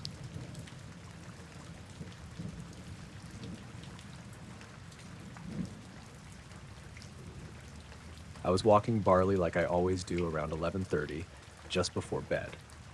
He's a wire-haired pointer mix, kind of scrappy looking but sweet. We live in a neighborhood just outside Spokane, one of those places where the houses start to get spaced out, and you can actually see the stars if it's clear out. That night was cold and still. October. No wind, no moon. I remember that because I could hear everything. Crickets, a train way off in the distance, even the clicking of Barley's nails on the pavement. We were halfway through our usual loop, about 3 blocks from home. Same route I've taken 100 times. We were cutting through the side street that curves around behind a line of older ranch houses. There's no streetlights back there, just porch lights and some soft glow from windows. Barley was sniffing like crazy along one of the fences, tugging the leash like he usually does when he finds some rabbit scent. Then he stopped. Not a slow stop, like a planted full-body halt. His front legs stiffened, head snapped up, tail down. I gave the leash a little tug and said his name, but he didn't move, just stared straight up. I looked up too, thinking maybe an owl or something, but there was nothing. Just the dark sky and a handful of stars. He started whining. Low at first, then this weird high-pitched sound I'd never heard from him before. He wasn't looking around, just locked onto this one spot above us. I stood there with him maybe 10 seconds, feeling stupid, scanning the sky for anything. I even said out loud, "What are you looking at?" And then the crickets stopped. That's what made me nervous. I didn't notice it right away, but once I did, it was like my ears were suddenly underwater. No bugs, no distant train, no wind. Just me and Barley in this dead quiet patch of street under a sky that suddenly felt way too big. He started backing up slowly, still looking up, still whining, moving his paws like he was walking on ice. I crouched down to check his eyes, thinking maybe something had gotten in them, but he wouldn't even glance at me. It was like he couldn't break focus from that one spot above us. I followed his gaze again. Still nothing. But standing there, I don't know. It was like the air was thick. Not cold exactly, but heavy. The way it gets before a thunderstorm. I kept waiting for something to move up there. For a plane to pass, or even a bird. But the sky stayed empty, and Barley wouldn't stop whining. I finally picked him up. He weighs close to 60 pounds, so it wasn't easy, but I got him in my arms and started walking back the way we came. Every few steps I'd glance up, and every time I'd feel this tightness in my chest, like I was missing something obvious. About a block from the house, Barley twisted and wriggled until I set him down. He bolted ahead, pulling at the leash so hard I had to jog to keep up. He didn't even stop at the yard to pee like usual, just ran straight up to the door, tail low, pacing in a circle while I fumbled with the keys. Inside, he wouldn't leave the kitchen, wouldn't even go near the sliding glass door in the living room. I left the TV on that night and slept with the hallway light, which I hadn't done since I was a kid. Next morning, everything seemed fine. Barley was normal, ate his breakfast, wagged when I grabbed the leash, so I figured maybe he smelled something weird, or maybe a bat was flying overhead and I just didn't see it. That night, I avoided the side street and took the longer route by the school. He was fine. No weird stops, no whining. Same thing the next night. I kind of forgot about it. Until Friday. We were passing the same stretch. Not the same night, not the same time, but close enough. I had my headphones in, just one earbud, so I could still hear Barley if he barked. He was trotting a little ahead of me, ears up, tongue out. Normal. Then he stopped again. Different from before, though. This time, he turned and looked behind us. I paused the music and followed his gaze. Nothing. Street was empty, houses all dark. I turned in a full circle, but we were completely alone. I took a step, but Barley didn't move. Then the porch light on the house next to us flickered. Not on and off, it flickered like it was struggling to stay on. The bulb buzzed audibly, this faint, high-pitched whine that didn't sound right. I looked up at it, and for a second I thought I saw a shadow move across the light, like something passed in front of it. But there was nothing there. No branches, no bugs, nothing. Barley growled. Not loud, but low and deep. That's when I heard this faint clicking sound, like someone lightly tapping metal together. I thought it was coming from the porch, but it echoed weirdly, like it was above us. I stepped back into the street and looked up. Still nothing. But then the light went out completely, and I swear I felt something shift in the air. Like pressure, not wind, just movement. Like something had passed overhead too fast to see, but slow enough to feel. Barley bolted. This time I didn't pick him up. I just ran with him, leash taut, neither of us looking back. My legs felt weirdly light, like I was running downhill even though the street's flat. The sound didn't follow us. It stopped completely once we turned the corner. Like crossing that intersection cut something off. Back home, Barley went under the table and wouldn't come out. I kept checking the windows like I was expecting someone to be out there. Next day, I walked the street again, in daylight. Looked for anything. Security cams, bird nests, even weird wiring. Nothing. I even checked that porch light. It was back on. Steady glow, no flicker. I didn't knock or anything, just stood on the sidewalk like an idiot, trying to listen. Later that week, I got curious and checked the weather data for that night. No storms, no unusual cloud cover. Clear sky, no wind, no seismic activity either. I looked that up too. I haven't walked that route since. I drive Barley to a park now, even though it's way out of the way. He hasn't acted weird since. But sometimes at night, when I take the trash out or grab something from the car, I get this feeling like something's above me. I look up. Nothing. Just stars. But sometimes it feels like one of them isn't where it should be.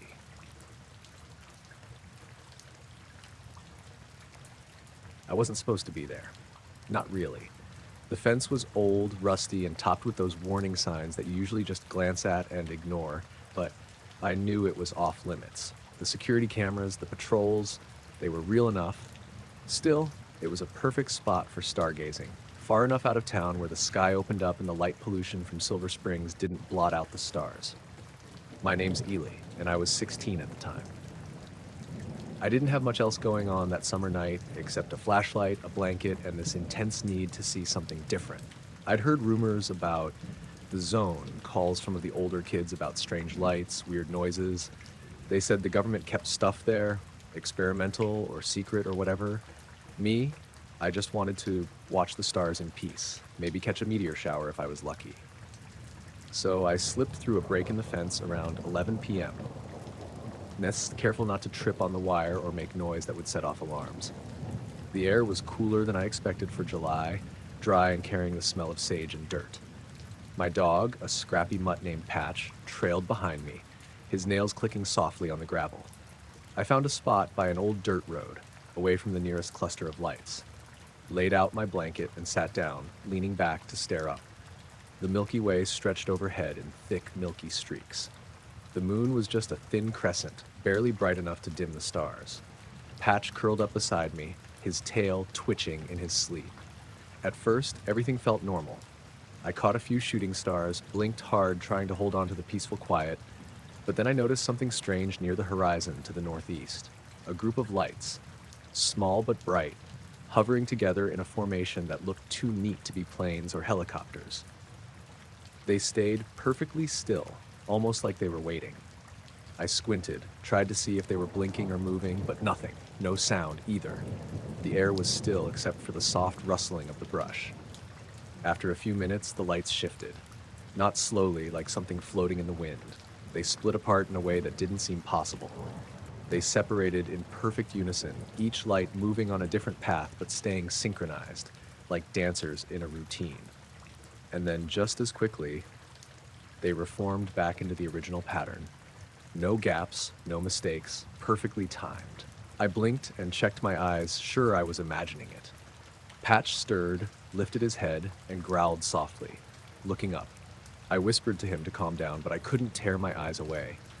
The whole thing repeated a few times, the lights breaking apart and snapping back together faster than anything mechanical I'd ever seen. Each time, they made patterns that seemed deliberate, almost geometric, lines, triangles, clusters that morphed fluidly. It was mesmerizing, but also a little unsettling. I kept waiting for some kind of sound or disturbance, but nothing. No engines, no hum, no blinking aircraft lights, just these smooth, bright orbs moving perfectly in sync, like a single organism with multiple parts. I fumbled for my phone, but of course, no signal out here.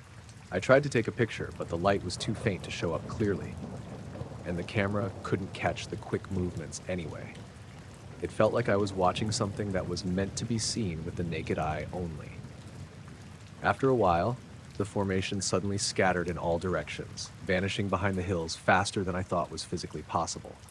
The sky went completely dark in that area, like someone switched off a string of lights all at once. Patch jumped up, barking sharply, ears pinned back. I stood up, flashlight in hand, scanning the hills and brush. Nothing moved. No other lights, no signs of people or vehicles. The only sound was Patch's breathing and the distant call of an owl. Uh, I wanted to leave then. I really did. But as I turned to pack up, I noticed something else. Small patches of the dirt near my blanket looked disturbed, like something heavy had pressed down on it. But there were no footprints or tire tracks, just these weird circular depressions that weren't there when I arrived. Patch sniffed around them, growled low, and backed up against me. I didn't understand it. The ground was soft from a recent rain, so anything heavy would leave a mark, but there was nothing else, no signs of anything or anyone. I started walking back toward the fence, my heart pounding, glancing over my shoulder every few steps. The sky was still clear, the stars bright, but the quiet felt too heavy, like the whole desert was holding its breath. I got out through the gap and ran back to the truck, feeling the cold sweat on my neck. Patch climbed in without being told, shaking himself off and looking at me like he wanted to get as far away as possible. The next morning, I went back with my dad, hoping to find some explanation. The circular marks were still there in the dirt, but the weird part was they didn't match anything familiar. No animal tracks, no tire impressions, just these shallow, smooth depressions, perfectly round. We took pictures and measured them. They were bigger than a man's hand, but smaller than a tire. My dad Joe joked maybe it was some kind of animal digging, but neither of us could figure out what. I haven't gone back since. Sometimes I look up at the sky from my bedroom window and wonder if those lights are still out there, doing whatever it was I saw. Patch won't go near the edge of town after dark now. He stays close, like he remembers something too. I don't know what I saw that night. It wasn't drones or planes or satellites. It didn't make sense, but it was real. And that silence, the way the grass and dirt acted, the perfect patterns in the sky, something about it felt way beyond anything I'm used to.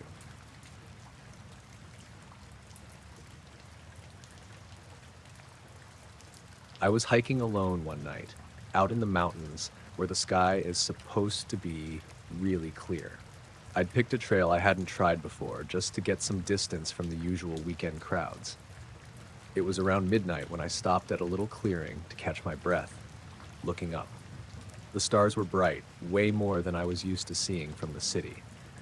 I leaned back against a tree and just stared up at the sky for a while. I'm no astronomer or anything, but I'd always liked watching the constellations, Orion, the Big Dipper, that kind of stuff. That night, the sky felt weird, but not in a dramatic way. Just off, like something was subtly wrong. At first, I thought maybe my eyes were playing tricks on me. The stars above me, the whole sky, seemed to shift a little bit. Not like moving fast or anything, but like the whole pattern was sliding sideways very slowly. It wasn't like the Earth turning. I know enough about that. It felt like the stars themselves were shifting. I blinked, expecting the effect to stop, or at least change. But when I opened my eyes again, the stars had snapped right back into their usual spots. I rubbed my eyes and looked up again, and the same slow shift started. It was subtle, but definitely there. I sat there for maybe 5 minutes, blinking a bunch and watching. Every time I blinked, the stars realigned perfectly. Every time I opened my eyes, they'd start drifting out of place again, slowly sliding to the side like the sky was warped or bent just for me. It felt like the world itself was breathing, only it wasn't the air or the trees, it was the stars. And somehow I was the only one who could see it. I started to feel kind of uneasy. The forest was silent except for some distant rustling, probably animals moving around. I kept looking around, half expecting to see someone watching me or something strange in the shadows, but nothing was there. I checked my phone for the time. Battery was low, but it showed 12:15. I tried to call my buddy who was supposed to meet me at the trailhead in a couple hours, but the signal was gone. That wasn't unusual out here, but it added to the weirdness. I packed up my stuff slowly, eyes still flicking back to the sky. The slow star shift happened a few more times as I got moving, always disappearing when I blinked, always creeping back when I looked. As I walked back down the trail, the feeling of being watched grew stronger. I'd stop and listen, but no footsteps or voices, just the trees and the night. Every time I looked over my shoulder, the shadows seemed to flicker oddly, like they weren't quite right. The stars kept drifting and snapping back as I hurried down, and I found myself blinking more than usual, almost unwillingly. I couldn't tell if it was just fatigue or if something was messing with my vision. After about an hour, I reached a spot where the trees thinned out and I could see the lights of a town far below. That was normal, comforting. The stars seemed to stop shifting once I was closer to the lights, or maybe I just stopped noticing it. I wasn't sure. When I got back to my car, the normal night sounds of the highway and distant cars felt loud. I checked the sky one last time before I got in. The stars were where they were supposed to be. I drove home feeling off, like I'd seen something I shouldn't have, but I couldn't say what. I've looked up at the stars a lot since then, but never saw anything like that again.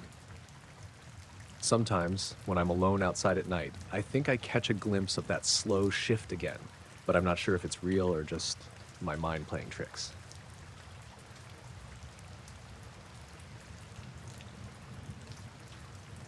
I pulled off the highway at that rest area just before midnight. I'd been driving all day, running on fumes, and figured I'd get some shut-eye before making the last leg of the run. The place wasn't much, just some concrete slabs with a few scattered trucks, a dimly lit bathroom building, and a couple of vending machines. Nothing fancy. I parked my rig in the far corner, away from the others, and settled in for a few hours. I remember turning off the engine, grabbing my phone to check the time, 3:17 a.m. I set my alarm for 4 hours later, laid back, and closed my eyes. It wasn't long before I passed out. The first thing I noticed when I woke up was that everything felt off. Not in a I slept weird way, but like the whole world was just slightly wrong. I blinked against the pale light coming through the window. The sky outside wasn't dark like it should have been at 3 in the morning. It was this strange, dull color, sort of a muted greenish gray. I rubbed my eyes, thinking maybe I was still dreaming or had some kind of weird sleep paralysis. But no, the sky stayed that same weird color, and the air felt heavy and still. I glanced around the cab, trying to shake off the grogginess. That's when I noticed all my clocks, my phone, the little digital one on the dashboard, even the clock on my CB radio, were frozen. All of them stuck at exactly 3:17. That didn't make any sense. I'd just woken up. At least I thought I had. I checked my phone again. Dead screen. Tried to turn it on a couple times. Nothing. The battery was full when I went to sleep, so it shouldn't have died already. I started to feel uneasy, the kind of uneasy that crawls up your spine without making a sound. Then I heard it, a low, steady hum coming from underneath my trailer. It wasn't the usual sound of trucks idling or the highway traffic in the distance. This was different, smooth, continuous, and almost mechanical, but not in any way I could place. It wasn't loud, but it was unmistakable, like something was vibrating beneath me. I climbed out of the cab, squinting into the dim light outside. I checked under the trailer, but there was nothing there. No equipment, no animals, nothing that could explain the humming. I walked back to the cab and tried to start the engine. The key turned, the dashboard lights flickered, but the engine didn't catch. I tried again and again, but nothing. Then I looked up at the sky. The color wasn't changing, not getting darker like it should. It was stuck, like a broken picture hanging in place. I decided to head to the bathroom building, hoping maybe someone else was awake, or at least to get a better look at the sky away from my truck. As I walked, the humming grew quieter, almost fading into the background. When I reached the building, I noticed it was empty. No sounds from inside, no flicker of light in the windows. Even the vending machines were dead. No lights, no noises. I tried the door, it was unlocked but heavy. Inside, the air was stale and cold, and the fluorescent lights above were off. I found the restroom, looked in the mirror, and that's when the unease really settled in. My reflection looked the same, but the room felt hollow. Like the light wasn't really there, just pretending. I looked outside through the window. The sky stayed that same dull green-gray. And then I thought I saw something, a shadow, just out of the corner of my eye. I spun around, but there was nothing. No one else was there. I went back outside, and that's when I noticed my truck's dash clock again, still frozen at 3:17. I reached into my pocket for my phone once more. Dead. No signal, no sound. I sat on the concrete slab outside the bathroom building, trying to make sense of any of it. Then, without warning, the humming started up again, louder this time. Not beneath my trailer, but somewhere close. Maybe inside the field next to the rest area. I stood up and shone my flashlight toward the tall grass.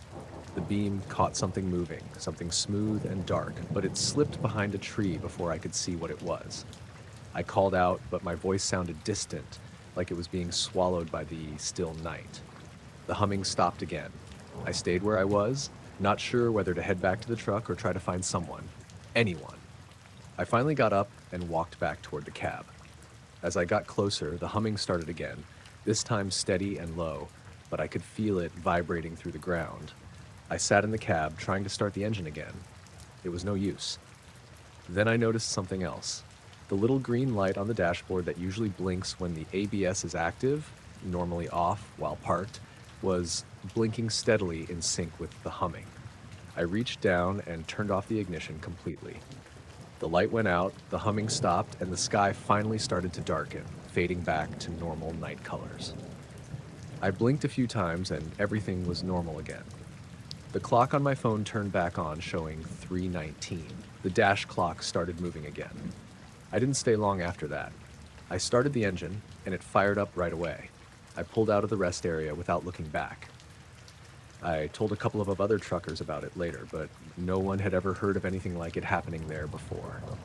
I don't know what that humming was, or why the clock stopped at 3:17. I don't know why the sky was that weird color, or what moved behind those trees. All I know is that night was different, and part of me still wonders if I really woke up at all.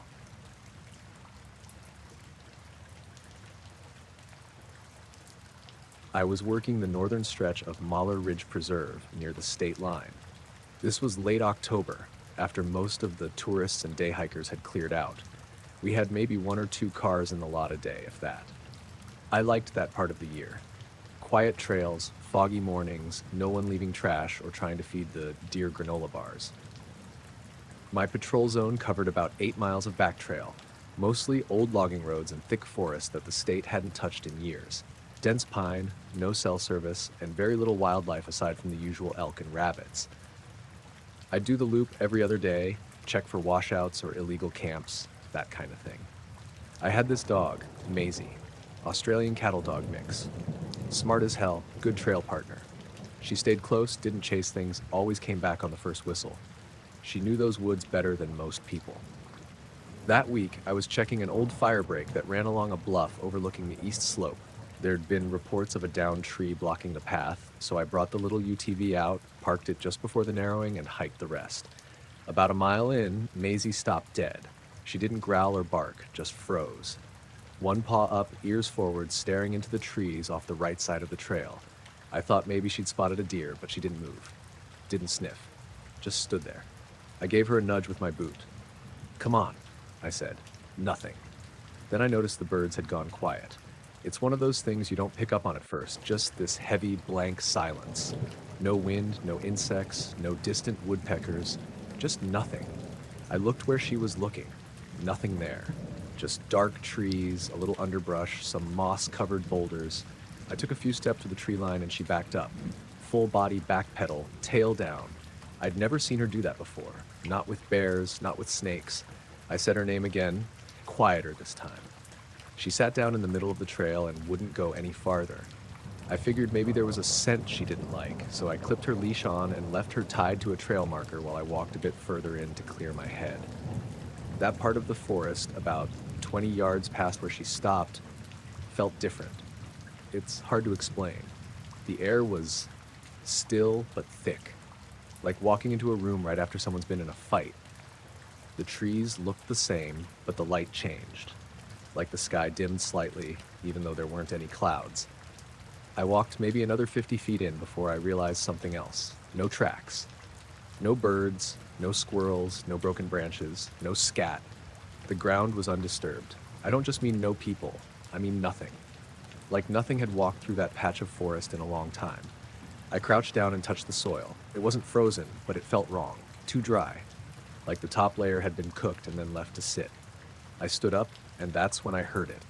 A low clicking sound from deeper in the trees. Not fast, not loud, like tapping 2 pieces of plastic together, maybe 6 or 7 times in a row. Then a pause. Then again. It wasn't mechanical. It didn't echo. It just sat there in the stillness. I called out, thinking maybe someone was off trail. Hey, Park Service, anyone out there? No response. The clicking stopped. I waited about a minute, then turned and started back toward Maisie. Except when I got back to the trail, she was gone. I panicked, obviously. Started yelling her name, spinning in circles trying to pick a direction. Then I heard her bark, just once, sharp and distant, from back the way I'd come. I bolted into the trees, straight toward the sound, and found her standing dead still at the edge of that same zone, right where the quiet started. She hadn't gone in. She was looking into it like she was tracking something, but she wouldn't cross the line. I called her again, and this time she ran to me. Full sprint. Her back was wet. Just her back. No puddles nearby, no rain. I ran my hand along her fur, and it came away smelling like copper and pine sap, but thicker. Almost like tar. We got out of there fast. Back at the station, I logged the route and marked the area for follow-up. Told myself maybe there was a predator carcass nearby, putting her off. Maybe the soil was weird because of old fire damage. I didn't really believe it, but it gave me something to write. 2 days later, I went back. No Maisie that time. I left her with my neighbor. I brought a trail cam, some survey flags, a fresh GPS. The birds went quiet in the exact same spot. Same dead zone. Not a twig moved inside that line. I stopped at the edge, turned on the camera, and walked in. About 30 feet in, the GPS went nuts. Screen froze, coordinates blinked 0. I turned it off and back on, still nothing. Even the compass stopped turning. Then the clicking started again. This time it was closer. Still that same measured rhythm, tick, tick, tick, tick, tick. But it wasn't moving. Just coming from one fixed point ahead, maybe behind a clump of trees. I raised the camera and took a few photos, but the display stayed black. Not glitched, just black. Like the lens cap was on, but it wasn't. I backed out. Slowly. As soon as I crossed back over the line, the GPS came back online. The camera worked. Birds started up again. I filed a report and flagged the trail as temporarily closed due to unstable terrain. It wasn't true, but I didn't know how else to keep people out. The forest supervisor said they'd send someone to check it out, but I never heard if they did. I checked the logs every week. No one else patrolled that section. No one assigned it after me. A month later, I took a different trail that skirts the southern edge of that area. Maisie was with me again. She was fine all day, normal energy, nose to the ground. Then we got close to that stretch. She stopped again. Same spot, different angle. Just sat and stared toward the trees. This time, when I crouched next to her, I noticed the sound before anything else. Complete silence. And then the clicking. Only now it was above us. Same rhythm, but from higher up. Not trees creaking, not birds. Just clicks, like something tracking from the canopy, even though nothing moved. We turned around. Neither of us ran, but I kept my hand on her collar the whole way back to the truck. I haven't gone near that part of the preserve since. It's still marked closed. No animals ever show up on the trail cams near there. I moved one as close as I could get without crossing that line. Caught footage of a fox approaching, sniffing the air, then turning around and leaving. Happened 3 times with different animals. None of them crossed the line. Not one. And it's like something's there that the rest of us just weren't meant to find.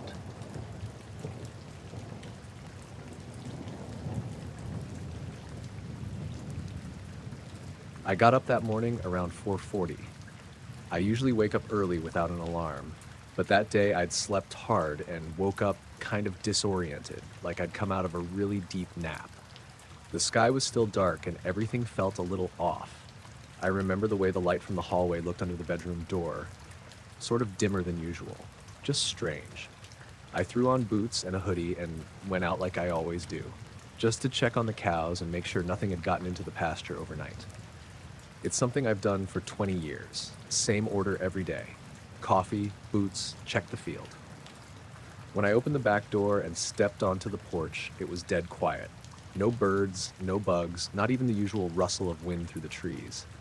It had rained lightly the day before, so I expected the ground to be soft, but it was bone dry, like it hadn't rained in a week. I remember squatting down and rubbing a patch of dirt between my fingers just to make sure. The pasture's behind the barn, maybe a 1/4 acre of open grass and a couple of feed troughs. We've got 15 head of cattle, nothing huge. I didn't see them at first because it was still dark, but when I turned the corner of the barn, I stopped cold. They were all standing in the middle of the field, not grazing, not lying down, not even moving, just standing still. All 15, in a loose line, facing the same direction. Not perfectly straight, but enough that it caught my attention right away. They weren't making any noise. Usually they huff or shift their weight, swish their tails. These were frozen. I stood there for maybe a full minute waiting for one of them to move, and none of them did. Their ears weren't even flicking. At first I thought maybe they were spooked by something, but there was nothing around. No signs of a coyote or dogs. I walked a little closer, slow, and whistled like I always do. They didn't react. Then I noticed the weather vane on top of the barn was spinning. Not fast, just a slow, steady turn. Things usually stiff as hell, rusted in place unless we get a big storm. And there was no wind, not even a breeze. It was spinning counterclockwise. I just stood there staring at it, then back at the cows. I walked into the field a little more, maybe 30 feet in, and that's when I felt it. This pressure in my chest, like when you're underwater and the weight builds. Not painful, but heavy. Everything felt slow. My footsteps, the air, even the sound of gravel crunching under my boots, all of it felt half a second behind. The cows didn't budge. I called out to them, louder this time. Still nothing. No blinking, no tail swish, just staring. That's when I noticed they weren't facing north. They were angled slightly east, maybe east-northeast if I had to guess. I only knew that because the sun was just barely starting to tint the sky behind them. I backed out of the field and went into the barn. I grabbed a flashlight and checked the feed area, the grain bins, the fence line. No breaks, no tracks. Everything looked fine. Even the cows' water troughs were still full, no signs of anything stirred or spilled. When I came back out, the vane had stopped spinning. It wasn't pointing the same direction it had been before. It was facing west now, still no wind. I started to feel a little sick. Not nausea exactly, just uneasy, like my insides were buzzing. I remember putting my hand on the side of the barn to steady myself, and it felt warmer than it should have. Not hot, but definitely warmer than the air around it. Then one of the cows moved. Not all of them, just one near the center. It took one step forward and let out this low, rough grunt, like it had just woken up. Then another followed, and another. Within maybe 30 seconds, they were all shifting around, looking in different directions, starting to graze again like nothing had happened. I stood there watching them, and for a second I felt completely alone. Not just physically, I mean really alone. Like nothing else in the world was awake yet. I checked my phone. It said 5:07. I don't know how long I'd been standing out there, but it felt like maybe 10 minutes tops since I walked outside. It was weird enough that I went inside and wrote the time down on a sticky note, just in case I forgot or second-guessed it later. I didn't tell my wife right away. She's not the type to jump to conclusions, but I figured she'd just say the cows got spooked by an animal or something. I thought maybe I'd convince myself it was weirder than it really was. But then, later that afternoon, I noticed one more thing. I was filling the horse's water trough by the shed when I saw a mark on the grass near the far end of the pasture. At first it looked like a patch of dead grass, but when I walked over, I saw it was this perfect oval. Not a burn mark exactly, just flattened, like something heavy had been set down and then lifted off without dragging. The grass was bent inward from all directions. There were no tracks leading to or from it, just the oval. About 8 feet across, maybe 4 wide. Dead center in the part of the field the cows had been staring at. I didn't touch it, just looked at it and walked away. That night, I stayed up late, watching the pasture through the window. Nothing happened. No strange lights, no odd sounds, no more frozen cows. I didn't sleep much. The next morning, the mark was still there. The cows avoided it. They'd graze right up to the edge and then veer away. I walked through it once. The grass crunched under my boots like it had been sun-dried, but it hadn't been hot that day. The air above it felt slightly cooler than the rest of the field, but only for a second. Could have been nothing. It faded over the next week. By the 6th day, it was barely visible. But I still noticed the cows never stood there. I kept checking the weather vane every morning for about a month. It didn't spin again. No idea what happened, but I started keeping a notebook after that. Just dates and weird stuff, sounds, lights, animals acting off. Nothing since then's been quite like that morning, though. Nothing even close.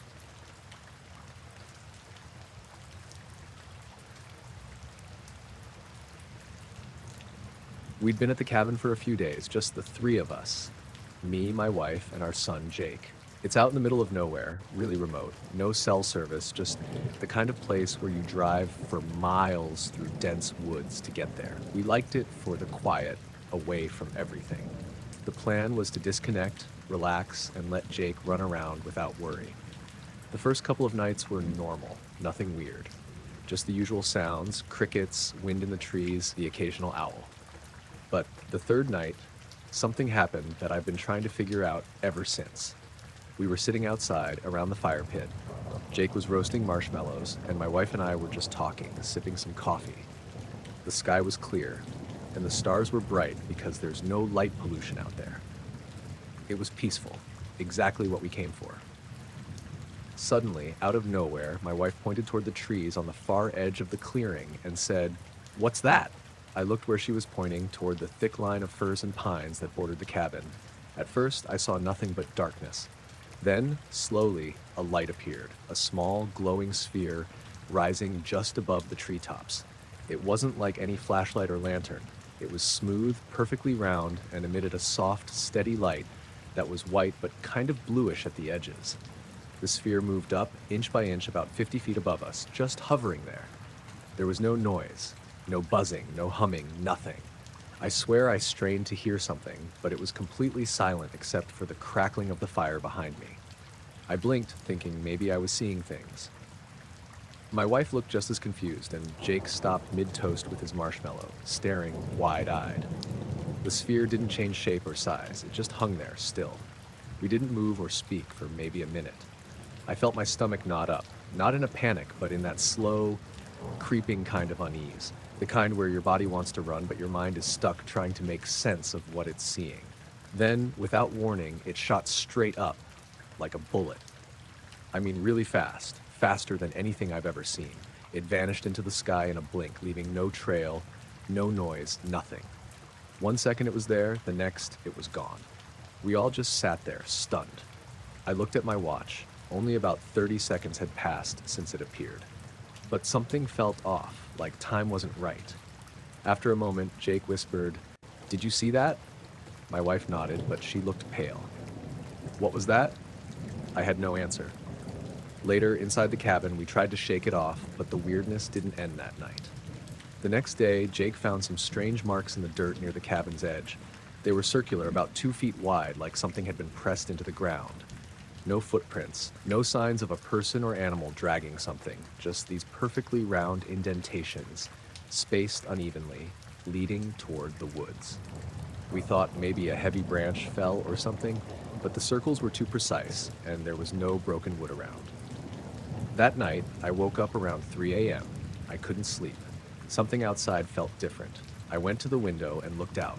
The forest was still, but in the distance, I saw a faint light flickering, like a glow behind the trees, too small and too steady to be a campfire. I kept watching, and it moved slowly along the tree line, just below the canopy, never breaking through the branches. It didn't blink or change color, just moved in this smooth, gliding way. I called my wife quietly, but when she looked, the light was gone. I thought maybe it was my imagination, but I didn't feel right going back to bed. By the third night, the air felt heavy, like something was watching. We all stayed close together, the fire burning brighter than before. Then, again, that sphere appeared. Same place, same silent rise above the trees. Only this time, it stayed longer, maybe 2 or 3 minutes. I noticed it pulse gently, the light thickening and thinning in waves, almost like it was breathing. Jake whispered, "It's watching us." I wanted to say it wasn't, that it was just a weird light. But deep down, I wasn't so sure. When it finally shot up and disappeared again, my wife said, "Let's pack up tomorrow." We didn't talk much after that, just packed silently the next day. Driving away, I kept glancing in the rearview mirror, half expecting to see the sphere again. But the sky was empty. I don't know what we saw or why it was there.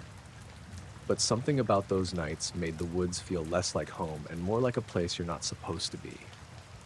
It's been months since then, and sometimes when it's quiet, I swear I still see a faint glow just beyond the trees outside my window.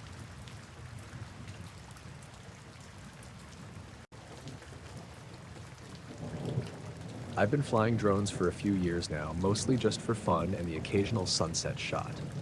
Nothing professional, just a quadcopter, a DJI Phantom 4 I saved up for, and a basic camera.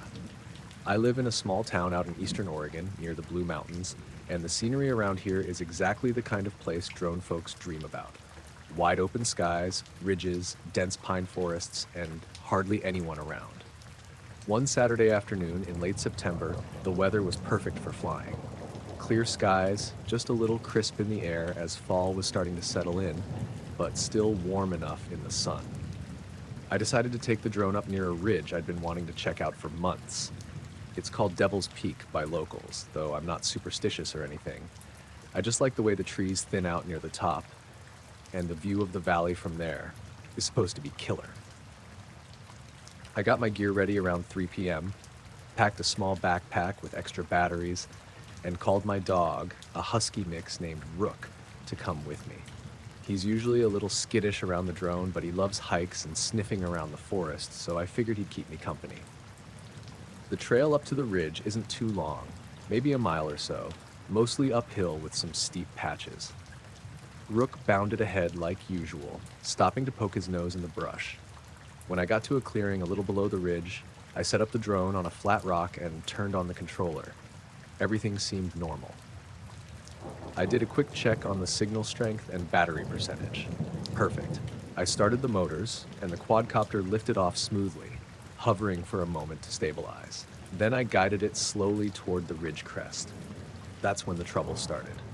At first, the drone climbed steadily, maybe 300 feet above the ground, and the live feed on my phone was crisp. I could see the tops of the trees spreading out below, and beyond them, the winding river in the valley. I kept adjusting the camera, trying to frame the ridgeline against the clear blue sky. Then, just as the drone got about 100 feet past the ridge top, the feed went static. The image froze on the screen, nothing but a patch of sky with a vague, pale curve cutting across it. I tapped the screen, restarted the feed, even cycled the connection on the controller. Nothing changed. The drone was still there, hovering somewhere beyond the ridge, but I couldn't see anything. Then the controller started beeping. The signal was weak and dropping fast. I tried moving around, climbing a bit higher on the trail, waving my arms to clear the line of sight. The beeping got faster, the connection worse, and then the drone suddenly started drifting back the way it came, unresponsive to my commands. I called it back manually as best I could, but it was like it had a mind of its own. It flew low and slow, coming back toward me but veering erratically, like it was buffeted by wind. There wasn't much wind, the trees were almost still, so it felt off. The signal dropped completely a few times, and I lost control entirely for a moment or two. Then, after about 5 minutes of this, the drone finally touched down roughly 20 feet away from me. I rushed over to grab it. The body looked intact, no scratches or dents. The camera lens was clear, no smudges or cracks. I turned it off, then back on, hoping to check the footage immediately, but the app said no recordings were saved. I thought that was weird, but I figured maybe the crash landing corrupted the files. I packed everything up and started hiking back down with Rook. The sun was starting to dip lower behind the trees, turning the forest a dimmer shade of gold. I felt uneasy, but told myself it was just tech acting up. Back home, I plugged the drone into my laptop and started the data transfer. It took a while, all the flight logs, telemetry, and video files, but when I finally opened the camera folder, there was only one file. A single still frame. It was that pale curve I saw frozen on the controller screen. The photo was out of focus, just sky and a faint metallic arc that didn't match anything natural. No other frames, no video, just that one picture. I stared at it for a long time. It looked like some kind of structure, smooth and reflective, but it was impossible to tell what it really was or how close. The sky behind it was clear blue, no clouds or anything. Didn't look like any airplane wing or drone part I've seen. The weirdest thing was the timestamps on the flight logs. According to them, the drone was out for nearly 4 hours. That made no sense. I remember being on the trail for maybe an hour tops. I checked my watch, and it lined up with my memory. I was definitely at the ridge around 3:15 and back at the car by 4:20. There was no way the drone had been flying for 4 hours, and if it had been somewhere out there for that long, why did it come back by itself? And why was there only that one weird image? I kept replaying the day in my head. After losing control, I'd been focused on getting back before dark. No time for looking around or waiting for the drone to return. I asked a couple friends if they'd seen any military exercises or drone tests in the area that day, but no one knew anything. That night, I charged the drone again and tried flying it in my backyard. Everything was normal. The controls worked perfectly, the feed was clear, and the camera recorded fine. The glitches and lost signal only happened near the ridge. I told a local hiking group about the experience, half joking, and one guy said maybe the ridge had some sort of magnetic anomaly or interference. I looked it up later. The Blue Mountains have some known spots with strange compass readings, but nothing concrete or well documented. The strangest thing was what happened the next day. I went back to the ridge in the morning to look for anything unusual. The trail was empty and the forest was quiet, the kind of quiet that feels heavy. I climbed to the top and scanned the sky carefully. Nothing. No lights, no hum, no drone. But when I checked the place where the drone landed the day before, the grass was bent flat in a circle about 10 feet wide. The earth was soft and damp from recent rain, and there were no footprints or tire tracks around. Just that perfect, smooth patch of trampled grass. I swear I stood there for a solid 15 minutes, just staring at that circle. The rest of the forest was untouched. No fallen branches, no animal tracks. It was like the ground had been pressed down evenly, but nothing else nearby showed any sign of disturbance. I took pictures with my phone, but the photos looked normal, no strange shadows or lights. I've been back to the ridge a few times since, flying the drone and hiking around, but I've never gotten close to that circle again. Rook won't go near it either. He growls softly whenever I try to coax him. The drone still works fine. No more lost signals or corrupted footage. But I don't know what happened that day near the ridge. That pale metallic curve in the sky, the hours-long flight according to the logs, the trampled circle on the ground, none of it adds up. I keep thinking about that curve, about what it could have been. A piece of something huge, just out of reach. Something that didn't want me to see it clearly. I don't know if anyone else has ever noticed anything strange up there. But for me, that day changed how I see the mountains. There's something watching or waiting just beyond the trees, and maybe it's better not to get too close.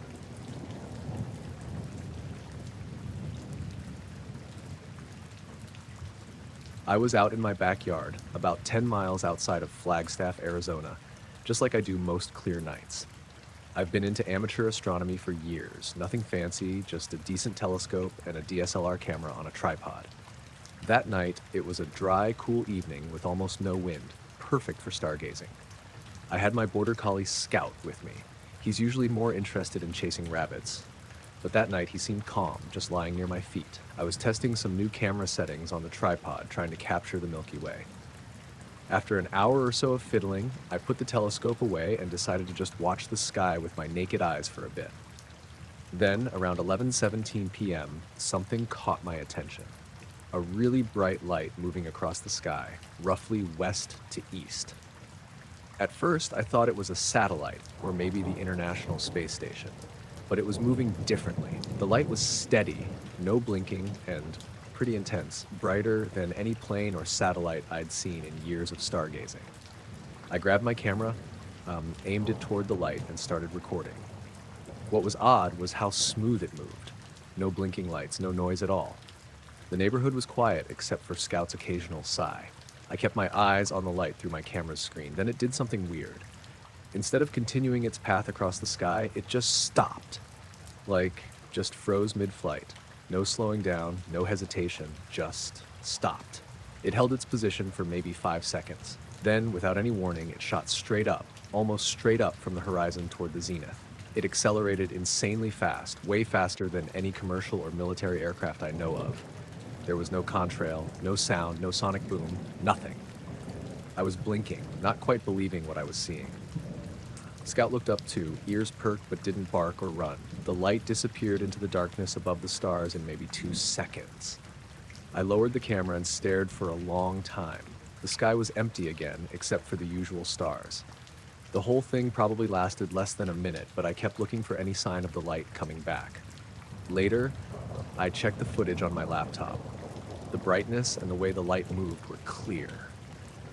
I zoomed in as much as I could, but there was no shape around the light, no wings, no tail, no structure, just a bright point moving on its own. I thought maybe it was a drone, but I've never seen anything fly that fast, that high, without noise or blinking navigation lights. Military jets make noise for miles, and missiles or rockets leave trails and explosions. This had none of those. Over the next few days, I asked some friends who work at the local airport and the university's astronomy club if they saw anything similar. Nothing. The FAA flight tracker showed no flights matching that path or time. The weirdest part is the way it stopped and then went straight up without any sound or visible acceleration effects. I replayed that moment on the video over and over. The light just hung there, like it was suspended by something invisible, then zipped up like it was weightless. I double-checked the camera settings and timestamp. Everything was normal. The GPS clock on the camera matched my phone's time. Scout has been acting strange since then. He won't come into the backyard after dark, and sometimes he stares up at the sky for minutes, low growling and stiff-legged. That's not like him at all. I still go out stargazing, but I haven't seen anything like that light again.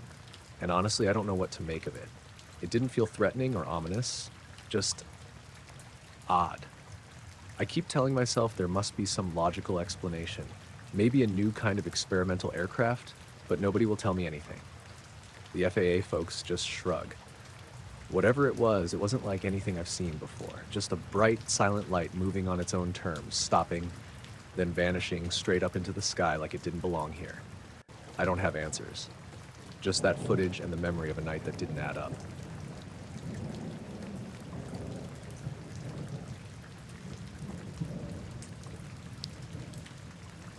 We were camped about 15 miles outside of Black Butte, New Mexico, not too far from the edge of that restricted zone everyone in town sort of pretends doesn't exist. You can see the fences if you drive far enough off Highway 14, low and dusty, with rusted signs that say things like no entry and U.S. government property. The kind of place that doesn't bother with cameras because nobody's supposed to be out there anyway.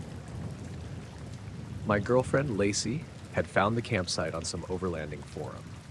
Flat patch near an arroyo, good for stargazing, little risk of traffic.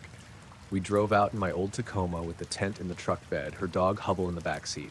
He's a blue heeler mix with a busted left ear and a weird habit of staring off into empty space sometimes. We got there just before sunset. Mid-June, hot even after dark. Dry wind, no clouds.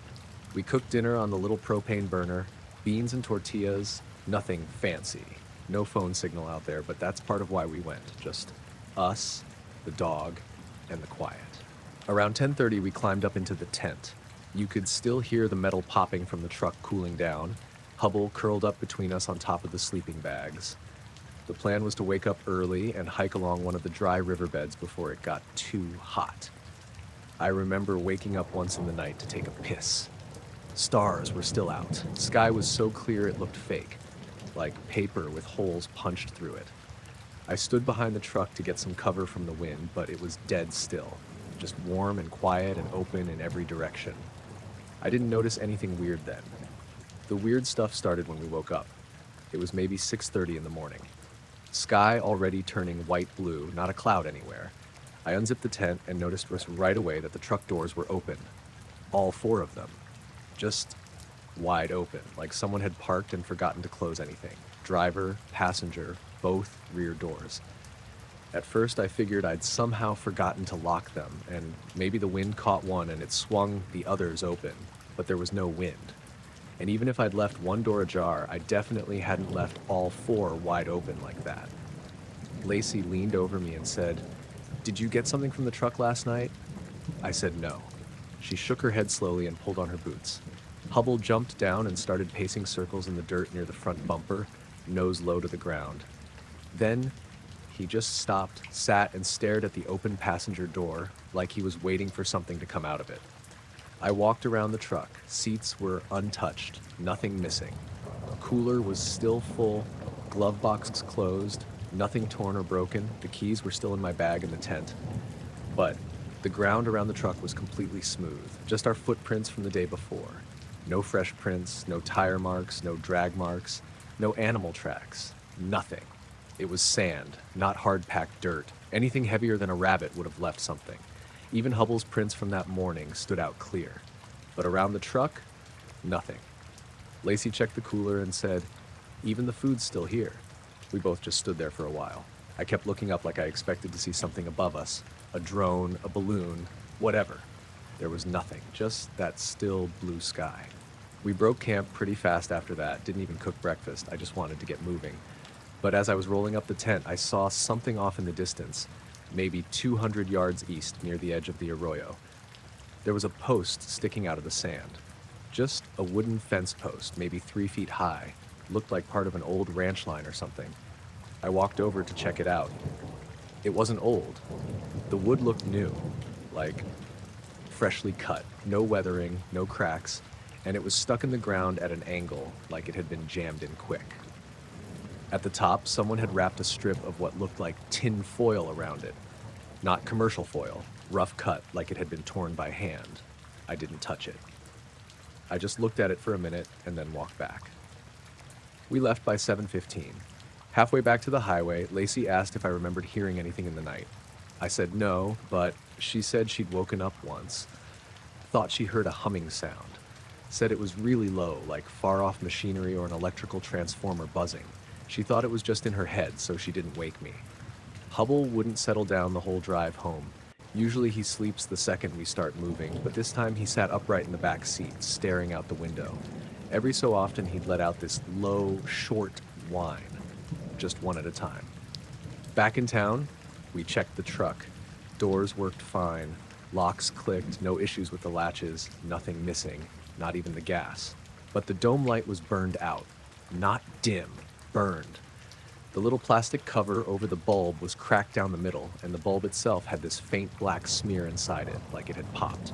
That night we slept at Lacey's place. Around 2 a.m., Hubble started pacing. He'd walk from the front door to the bedroom, then back again. No barking, just quiet and tense. I looked through the blinds expecting to see a raccoon or something, but there was nothing. When I came back from the window, I noticed something else. The backpack I'd brought on the trip, same one that had the keys in it, was sitting in the corner. It had a line of sand across the top zipper.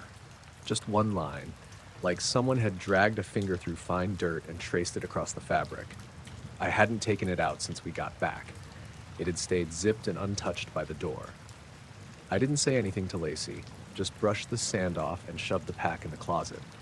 A couple days later, I drove by the entrance to that old service road we'd used to get to the campsite. There were fresh tire tracks there. Not ours, these were wider, deeper. Like a heavier vehicle had gone in after us. I didn't follow them. We haven't camped in that area since.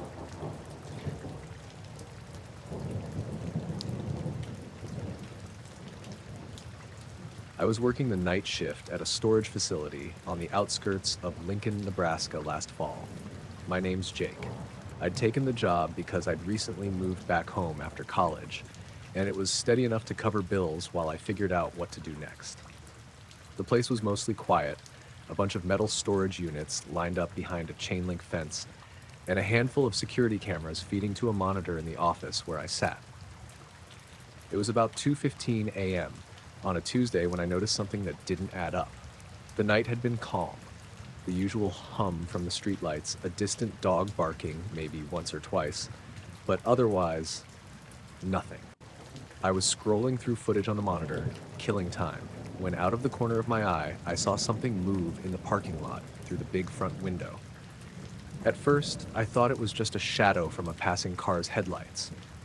But there weren't any cars around, and the lot was empty except for a few trailers. I stood up, looked out through the glass, nothing there, just empty asphalt lit by those orange streetlights. I sat back down, feeling a little dumb for getting jumpy, and kept watching the monitors. Then it happened again. This time, the shadow was sharper. It moved fast, a flicker, low and wide, just on the far edge of the lot by the fence. It didn't look like any animal I'd seen, too big and oddly shaped. The weird part was that there were no lights anywhere near it. No headlights, no flashlight, no glow at all. It was just a dark, dark shape moving like it was sucking up the light around it. I tried to shake it off and went outside to check. The night was unusually cold for October. There was this strange breeze, but it didn't feel natural. Usually when the wind picks up, it rustles the leaves, rattles the chain link fence, maybe kicks up some dust. But this breeze was silent.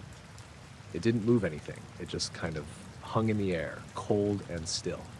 Walking around the parking lot, I kept looking for whatever the shadow had been. No footprints, no signs of anyone or anything. The trailers were locked up tight, no gaps or places someone could hide. It was just me, the cold, and that eerie feeling that I wasn't alone. Back inside, I tried to get back to work. The security system was mostly automated, but every now and then, I had to run checks or respond to alarms.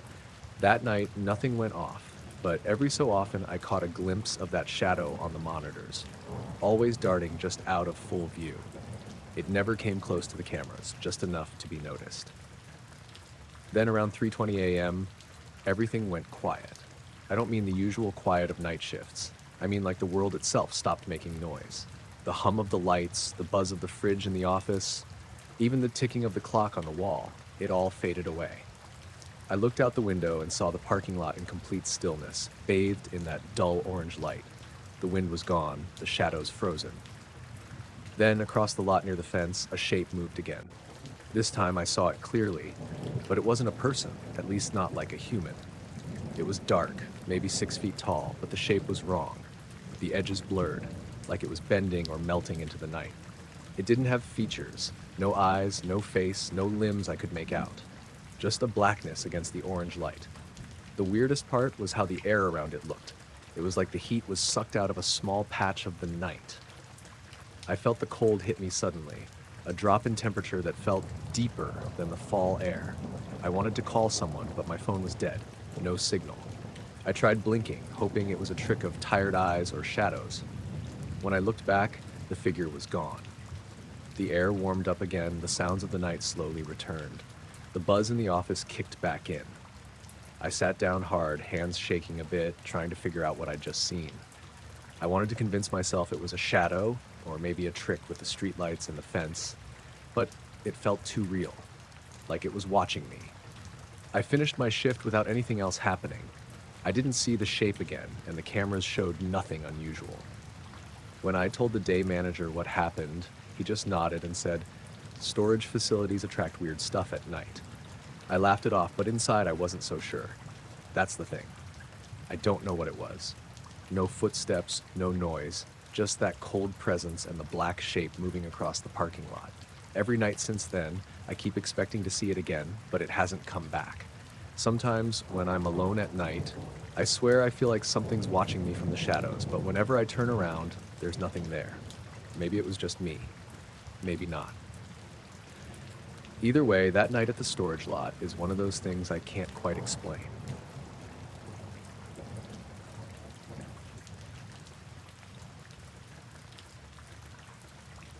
It was late September when I took the Cessna up from Red Bluff. I'd been flying since college, nothing fancy, just small single-engine stuff, mostly for weekend trips or clearing my head. That Sunday I had the afternoon free, weather looked good, and I figured I'd take a short hop up north over the valley before sunset. Clear skies, light wind, visibility for miles. I filed VFR, took off around 4:40 p.m., just a quick loop, Red Bluff to Lake Shasta and back. Nothing unusual. About 30 minutes in, I was cruising at 6,500 feet, just west of Lassen. Air was smooth. Not much traffic on the radio. I was listening to NorCal Approach in case anyone was nearby, but the chatter was light. The sun was low but still above the tree line, lighting up the clouds from underneath in that soft orange way it does in late summer. That's when I noticed something above me, maybe a few hundred feet higher. Looked like another aircraft, coming up from behind, just slightly offset to my left. At first I thought it was a twin, maybe a Baron or a Piper Navajo, something with a narrow fuselage. Hard to tell with the sun behind it. But what caught my attention was the way it was flying. It wasn't passing me, it was pacing me. I slowed a bit, brought the throttle back just to see, and whatever it was adjusted with me kept the exact same relative distance. Not gaining, not falling back, just hovering up there. Maybe 500 feet higher, maybe less. I couldn't hear anything over my own engine, but it wasn't making any noise that I could detect. I called it out on the radio. The unidentified traffic, 11 o'clock high, type unknown, altitude unverified. No response. No acknowledgement from ATC or anyone on frequency.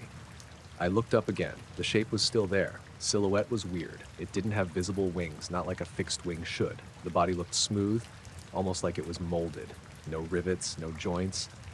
And the way it was flying didn't make sense. No attitude change, no roll. Just this perfect horizontal movement, matching me inch for inch.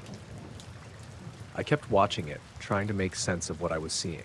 It wasn't wobbling, no yaw, no buffeting from turbulence, just solid, almost too solid. I tried to get a better angle, banked gently right, thinking maybe the sun was tricking my eyes. But as I turned, it shifted too. Same bank, same arc, staying high and left. Perfectly mirrored. That's when I started to feel it. Something was wrong. Not with the plane. Instruments were solid, engine was fine, but there was this pressure, like cabin pressure dropply, even though I wasn't climbing. My ears popped once, then again, even though my altitude hadn't changed more than 50 feet. And the radio started hissing. Not loud, just a soft static under the squelch, even when I turned the volume down. I looked up again. That's when it flipped. It didn't bank, it didn't roll, it just rotated. 1 second it was level above me, matching my heading. The next, it pivoted, nose down, tail up, but stayed perfectly still in space, like gravity didn't apply. It wasn't falling, it wasn't climbing, just standing on its tail in midair. And then it vanished. No sound, no acceleration, no vapor trail, just gone. I scanned the sky, turned in a wide circle, even climbed another 300 feet to look for anything. Contrail, reflection, movement. Nothing, just clouds above, the orange sun, and a completely empty sky. I keyed up again. NorCal approach? This is November 289er Echo. I had visual contact with unknown traffic at approximately 600-700 feet, positioned southwest of Lassen, faded out of sight. No collision risk, continuing VFR. They didn't respond right away. About 10 seconds later, a different controller voice came on and asked me to repeat. I did. They told me they had no primary or secondary radar contact in my area other than me. I continued the loop back, tried to brush it off. But on the way down, I kept checking the mirrors, kept glancing out the side windows, expecting something else to appear. I couldn't get the movement out of my head, how unnatural it had looked when it flipped. It wasn't aerodynamic. It wasn't possible, not by any standard I knew. I landed around 6:10 p.m., still light out. Parked, tied down, logged the flight, normal flight time, no mechanical issues. Nothing technically happened, so I didn't file a report. I didn't even tell anyone about it for a few days. But for weeks afterward, every time I went up, I kept scanning the sky for something following me. And I kept thinking about how that thing knew exactly where I was, how it mimicked every little turn, every small speed change, like it wasn't flying near me, like it was watching.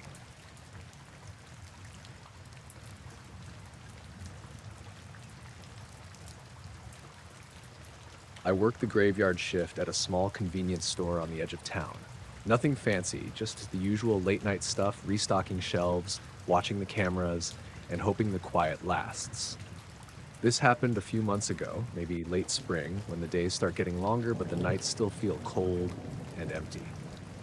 It was just past midnight when I first noticed the light. I was standing by the front window, wiping down the counter, and out of the corner of my eye, I caught something blinking behind the tree line that borders the parking lot. It was a single red light, nothing like the usual car brake lights or street lamps. The weird thing was how steady it was, blinking on and off in the exact same spot every 10 seconds. I counted. 1 blink, pause, blink, pause, like a metronome.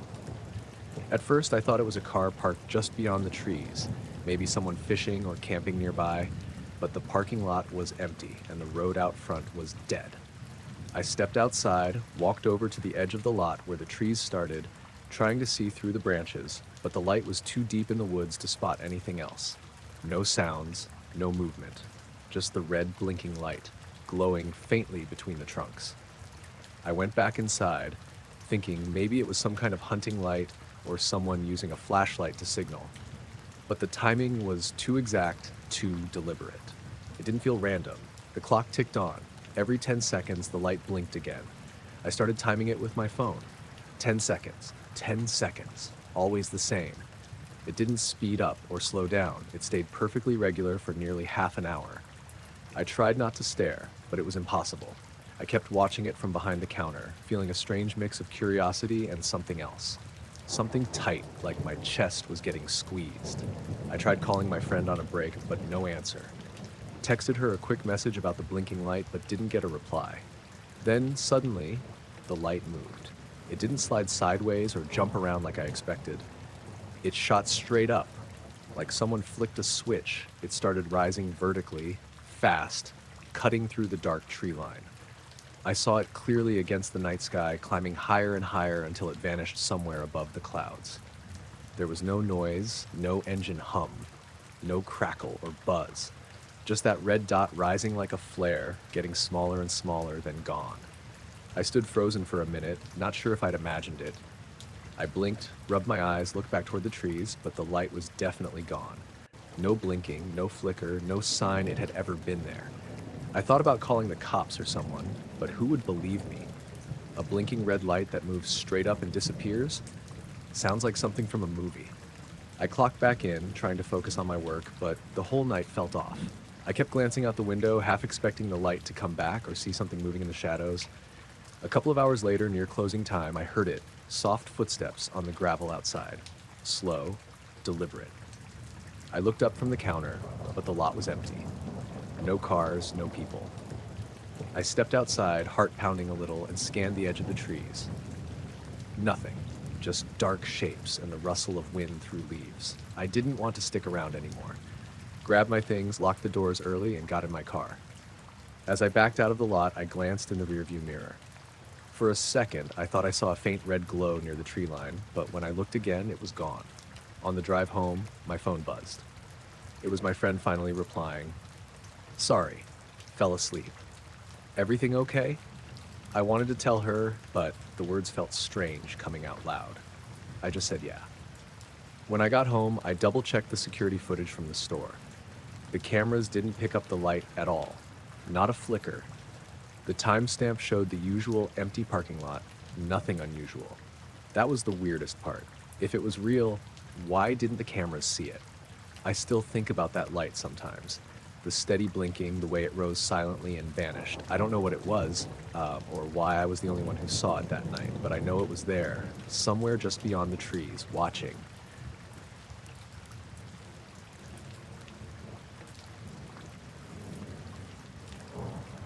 I was hiking with my buddy Kevin near Fort Huachuca, down in southern Arizona. This was last March, early spring.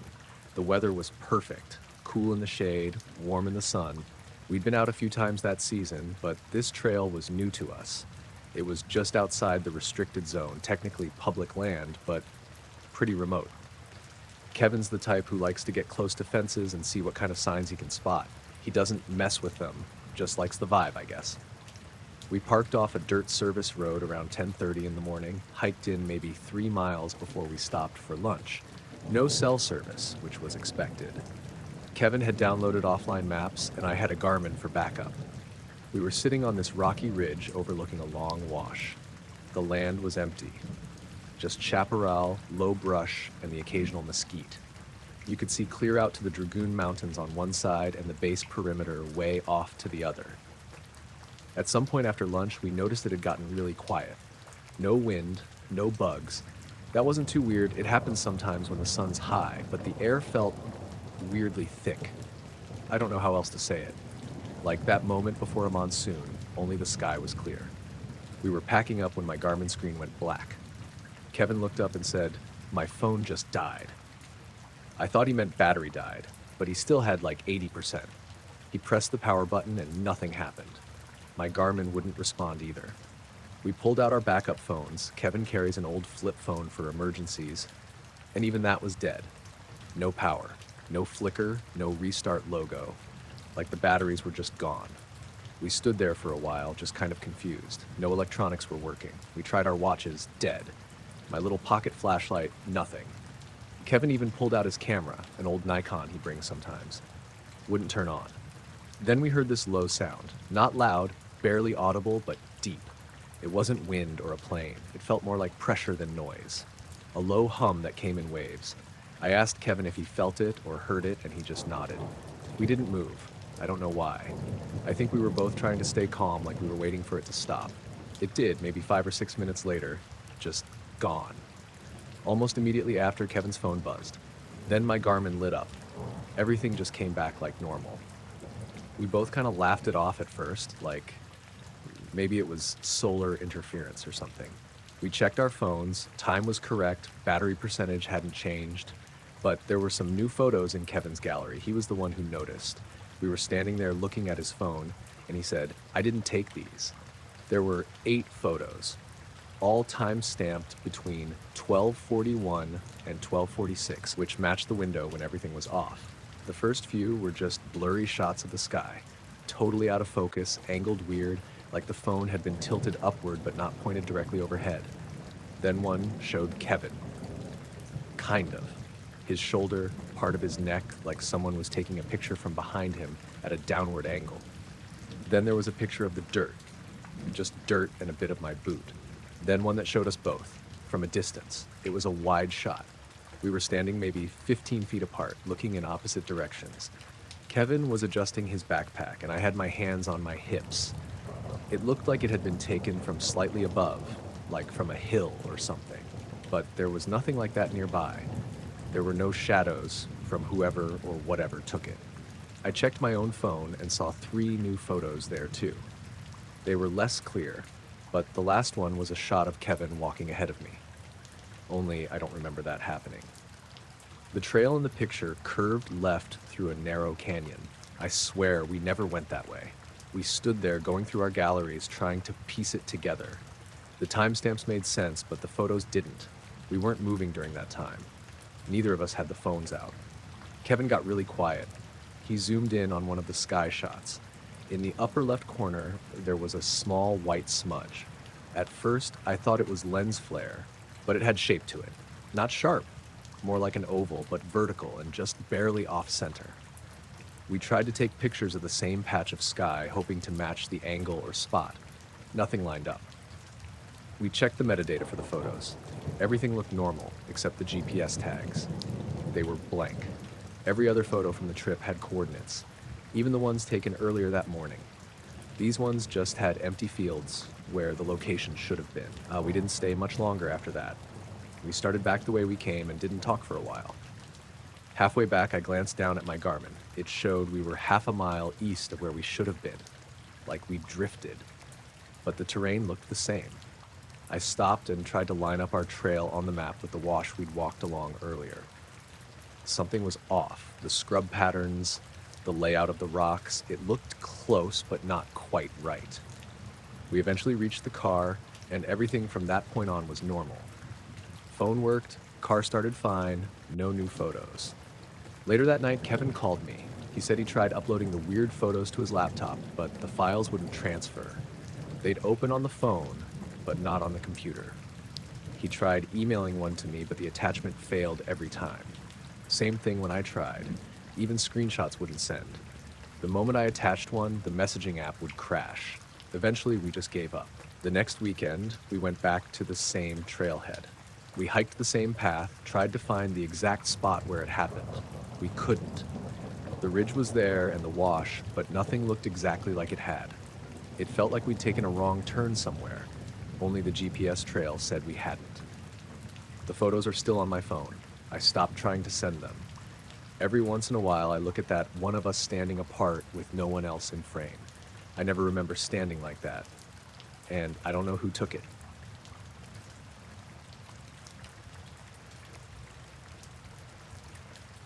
I was flying a small single-engine Cessna that night, late July, somewhere over the outskirts of Oregon.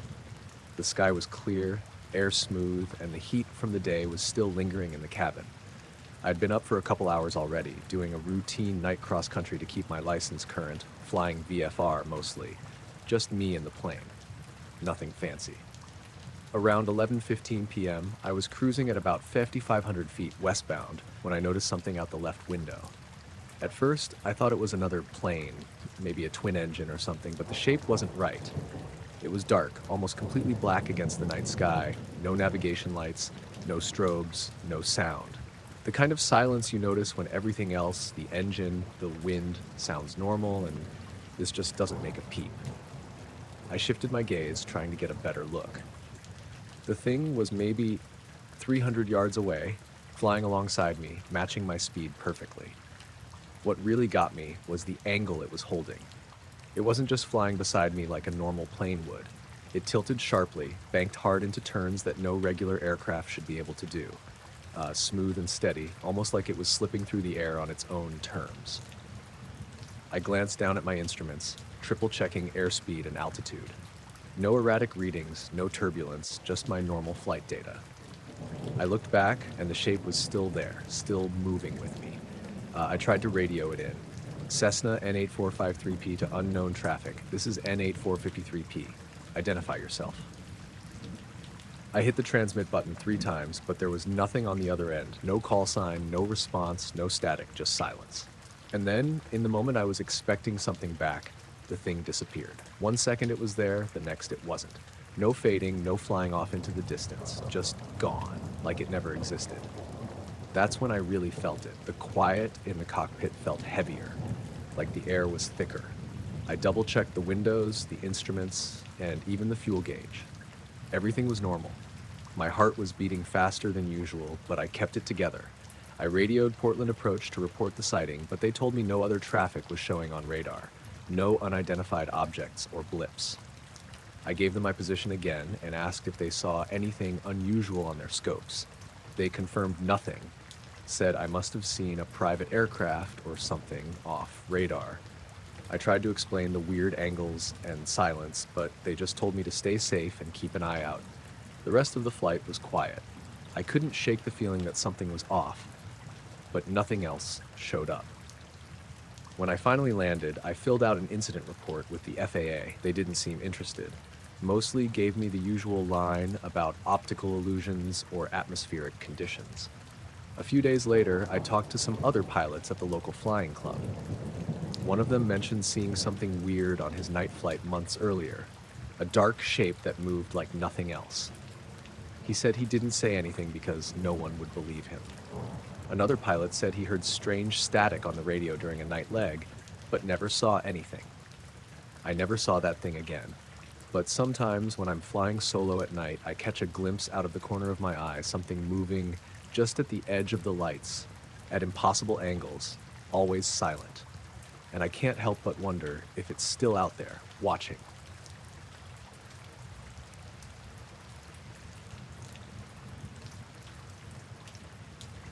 It started just after midnight.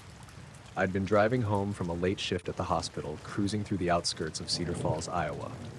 The road was mostly empty, the trees lining the highway barely visible in the dim glow of my headlights. It was a cool, crisp autumn night, a little fog rolling in, making the edges of the road look soft and hazy. I remember that drive like it was normal, nothing unusual about it at first. I wasn't in a hurry, just wanted to get home, maybe catch some sleep before my early morning shift the next day. The sky was mostly clear, though with some clouds drifting low and the moon was hiding behind them. About halfway through the drive, I noticed something strange up ahead. At first I thought it was just the fog playing tricks, but the sky started lighting up with this weird swirling glow.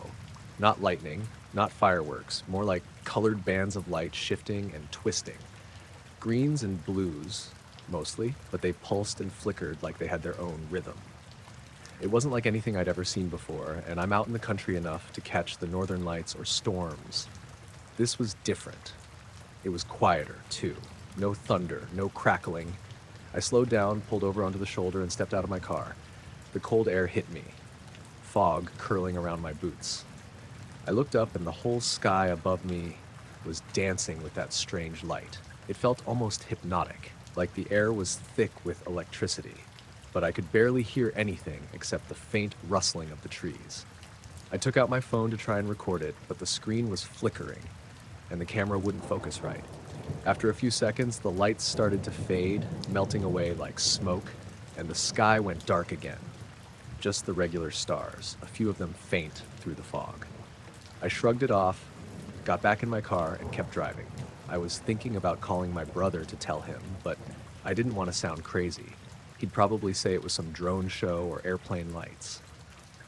When I pulled into my driveway about 20 minutes later, I parked and noticed something off right away. My windshield had something scratched into it, right across the driver's side. At first, I thought it was just a smear or dirt caught in the glass. But then I wiped it with my sleeve and saw the words clearly etched there, "Look up less." I rubbed my eyes, checked the windshield again. The message was definitely there. Fresh, like someone had used a key or something sharp to carve it in just minutes ago. That's when I realized the car wasn't alone. Parked down the street maybe 50 yards away was a black sedan. Nothing unusual about it at first glance, no markings, no headlights on, but the engine was running, humming softly in the quiet night. No one was inside. I stood on my porch staring at it for a while, trying to figure out if it was someone playing a prank or if maybe I'd imagined the whole thing. But the car stayed there, motionless, engine idling like it was waiting. I didn't want to go down and check it out, so I went inside and locked the door behind me. The next morning, I told a few neighbors about the weird light and the message on my windshield. No one else had seen anything, and nobody knew anything about the black car. The police said they'd keep an eye out, but didn't seem too concerned. Over the next few days, strange things kept happening. I'd catch glimpses of that black car parked down the street again, always with the engine running, but never with anyone inside. Sometimes it would be gone when I looked away for a moment, then reappear a block or two down the road. I started noticing odd sounds at night, low humming, like a transformer buzzing, but there was no equipment nearby.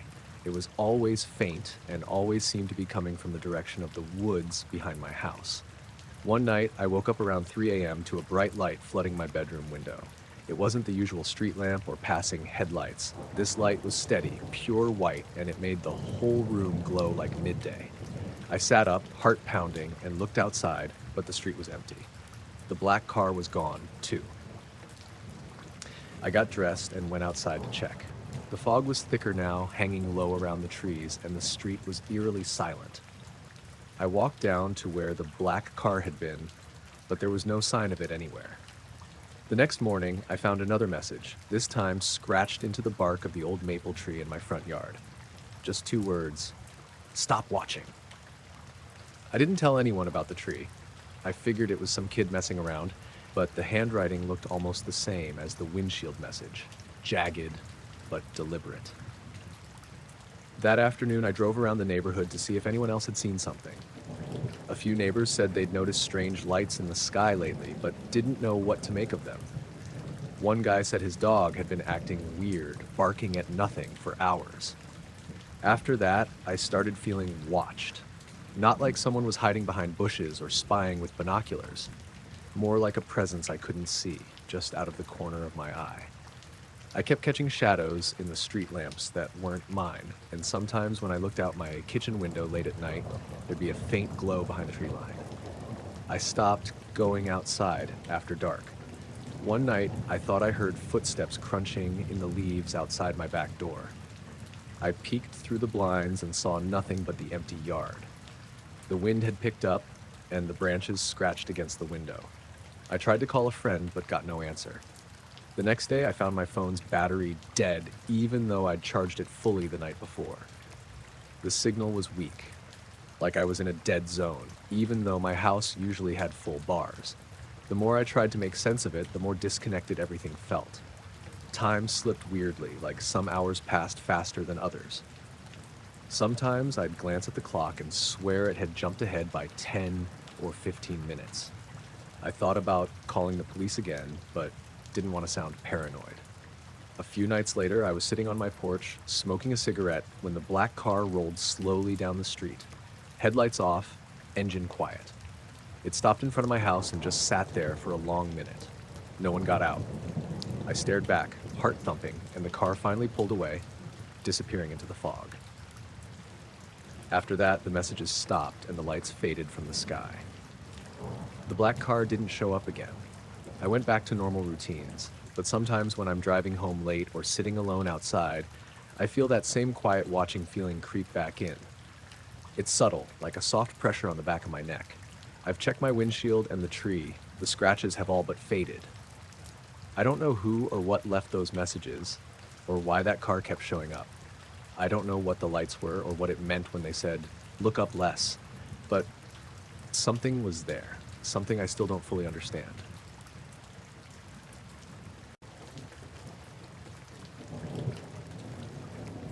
I was never one for spooky stories or conspiracy theories, but what happened to me that October night near Fallon, Nevada, is something I still can't explain. It started out pretty ordinary.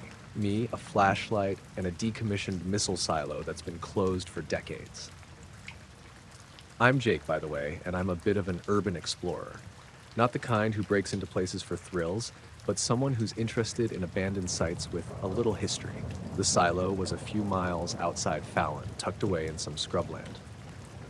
The place is fenced off, but not exactly sealed up tight. You could see inside the opening where the missile would have been stored, just a big concrete hole leading deep underground. I got there late afternoon, the sun low and orange, the air dry but chilly with a slight wind picking up. I parked my truck on a dirt road a few hundred yards away and started walking toward the entrance. It was quiet, the kind of silence that presses on your ears with only the crunch of my boots on the gravel. At first, everything seemed normal. The concrete walls had cracks and faded graffiti. I leaned over the edge, looking down into the dark shaft, which seemed bottomless from up there. I had my phone's flashlight, but it barely reached the first few feet. The air smelled stale and cool, like the place had been sealed for years. I pulled out a coil of rope and rigged a harness, just in case, planning to lower myself down a bit to get a better look inside. As I was getting ready, I thought I saw something flicker down in the shadows. A faint glow, almost like a light from a phone or a lantern. I froze for a second, but then figured it was probably a trick of the light or maybe a reflection from the fading sun. Nobody else was supposed to be there, and I didn't want to spook myself. Still, I kept looking down, waiting. Once I was rigged up, I lowered myself about 20 feet down into the shaft. The walls were damp, and the smell was stronger, musty, like old metal and earth. The glow I'd seen earlier wasn't there anymore, but the flashlight caught something else, a series of lights flickering along the far side of the shaft, deeper down. They weren't steady like lanterns, more like pulsating, irregular, blue and white, mostly. I tried calling out, but my voice echoed weirdly, bouncing off the concrete, and there was no answer. I wasn't expecting one, but it felt strange to be that close to something unknown and get silence back. I climbed back up, my heart rate speeding up for reasons I couldn't explain. The wind had picked up more, and the sky was turning dark. I looked around but saw no sign of anyone else. No footprints, no vehicles, no lights. When I got back to my truck, I noticed my phone signal was gone. That wasn't unusual in remote spots, but what freaked me out was the radio. It was dead too. No static, no buzz, just silence when I flipped it on. I drove back toward town, the headlights cutting through the darkness. On the two-lane road, the only other light was from the stars and a faint glow on the horizon, probably from Fallon. About halfway home, my truck's dashboard started flickering, the gauges acting weird for a second. The radio suddenly came on, not music or talk, but a low, constant hum like electrical interference. It was faint and then cut out before I could mess with the knobs. When I finally got home, the weirdness didn't stop. My apartment was the usual cluttered mess. Clothes on the floor, books stacked on the table, nothing out of place. But my mailbox had something new. A single photograph. No envelope, no markings except for a short note on the back in messy handwriting. It said, "We're not buried that deep." I flipped the photo over and stared. It was a grainy black and white shot taken from above. I recognized the spot instantly, the silo, seen from the air at night. And in the picture, standing at the edge of the silo's opening, was me. My silhouette, hands resting on the concrete rim, looking down. No idea how someone could have gotten that photo, or who sent it. I live alone on the second floor of an apartment building with no windows facing that direction. The place is locked up tight, and no one has keys but me and the landlord, who I barely know. After that night, I kept trying to figure out if I'd imagined the lights or if someone had been down in the silo with me. I went back during the day, alone and with friends, but saw nothing unusual. No lights, no sounds, no footprints or evidence anyone else had been there. The area was quiet, too quiet, almost. A week later, I was driving by the silo again at dusk when my truck's radio went dead once more. The sky was clear, the sunset fading, and that same hum started low and steady. I turned off the engine and stepped outside. The air felt heavy, and the cicadas that usually filled the evening were silent. Then, from just beyond the tree line, I saw the faintest glow again. Not moving fast, just hovering low, flickering between blue and white, like before. It wasn't a helicopter or plane. It didn't have any wings or sound. I wanted to call out, but the words stuck in my throat. After a few minutes, the light dimmed and vanished into the night like it was never there. I went home and locked every door, triple-checked the windows, and didn't sleep well for days. Since then, the weird things haven't stopped completely. The lights sometimes flicker on my porch at night when no one's there. My phone glitches out. Pictures I didn't take show up in the gallery, just static and shapes that don't make sense. I don't know who or what that photo on my doorstep, or why they would watch me from above the silo. I'm not sure if I want to find out.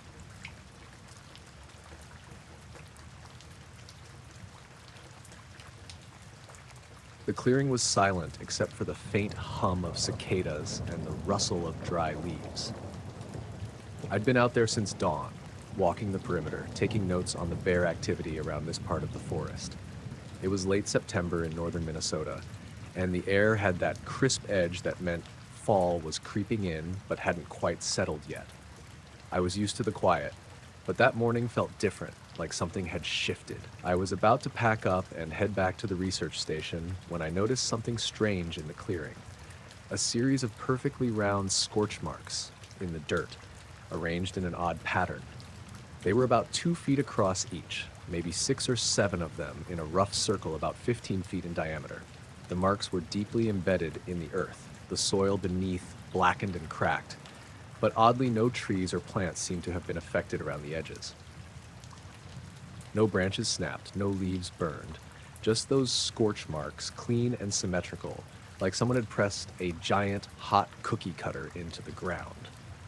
I stared at them for a while, trying to figure out if it was some kind of natural phenomenon, but it didn't make sense. Nothing I'd ever read about or seen in the field matched those marks. I circled them slowly, checking for tracks or anything else.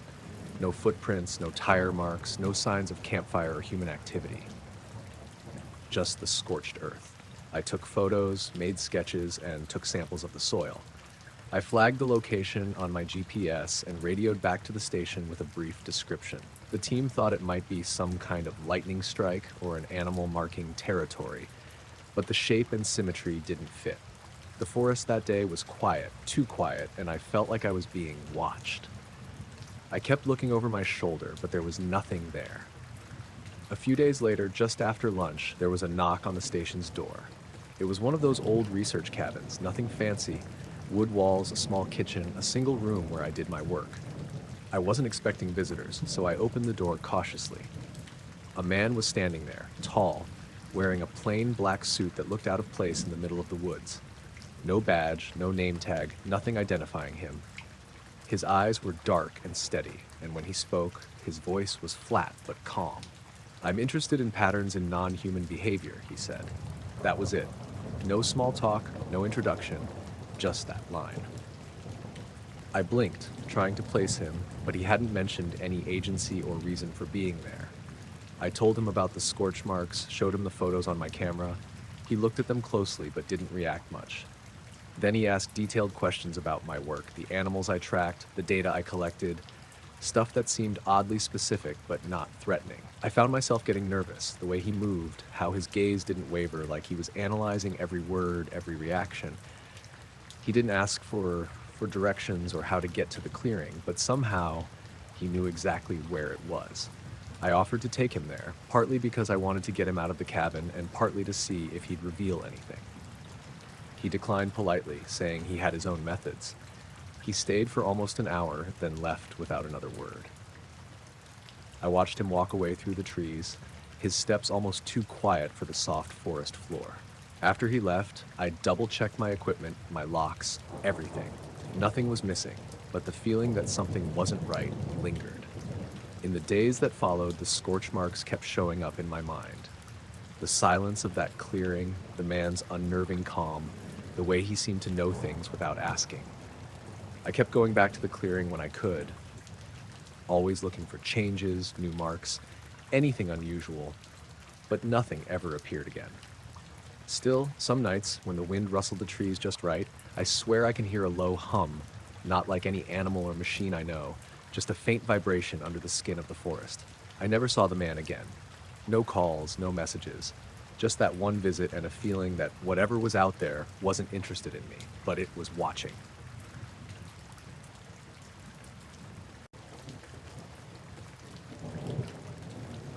I was out on patrol just before midnight, making my usual rounds through the northern section of Pine Ridge National Forest. It was early October, and the air had that sharp, almost brittle cold you get when fall's settling in, but winter's still a ways off. The moon was behind some thin clouds, so the forest was darker than usual, but the night was quiet, no wind to speak of. I'd been working as a park ranger for 6 years, so nights alone out here weren't anything new. I was used to the sounds, the rustling of leaves, an owl hooting, the distant snap of branches from deer or something else moving around. But that night was different. I was walking along a narrow dirt trail near one of the old fire lookouts.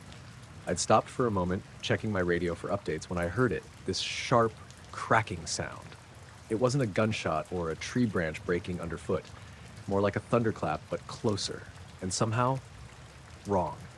It echoed, but then everything just went completely silent. No birds, no insects, nothing. I froze. The silence felt heavy, unnatural. I looked around, my ears straining. The forest seemed to hold its breath. Then I glanced up.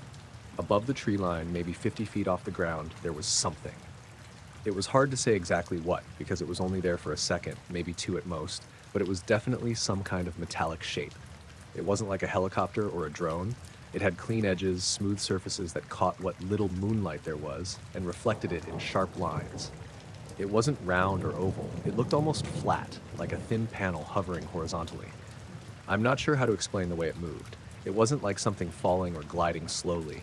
It just appeared there, hung for a moment, and then vanished straight up. No noise, no whirring engines, no rotor blades, just gone. After it disappeared, the normal sounds of the forest came back all at once. The birds started chirping. A squirrel chattered somewhere nearby. It was like the silence was peeled away all at once. My heart was pounding, but I didn't run. I stood there for a long time, trying to figure out what I'd just seen. I pulled out my radio to call dispatch, but the channel was dead. No static, no signal at all, just dead silence. I tried again, but nothing. I decided to head back to the ranger station, which was about 3 miles away. On the way, I kept looking over my shoulder, expecting to see something, anything, but the trail was empty. The forest looked the same as always. When I finally got back to the station, I checked the security cameras mounted outside. Nothing unusual. No lights, no shapes, no flashes. The forest looked perfectly normal. The next morning, I talked to the other rangers. Nobody else had heard the crack or seen anything odd that night. The radio channels were working fine for everyone else. For days afterward, I found myself watching the treetops whenever I was outside. I'd catch myself scanning the sky, hoping for some explanation, but there was nothing. Sometimes I think about how quiet everything got right after that crack, like the forest itself was waiting for something, and then it let out a breath when the thing disappeared. I don't know what it was. I just know it wasn't anything I've ever seen or heard of in all my time out here.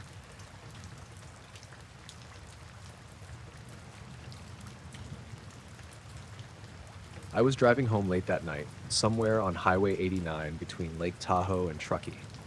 It was one of those cold, clear November evenings, the kind where your breath fogs up the windows even if the heater's on full blast.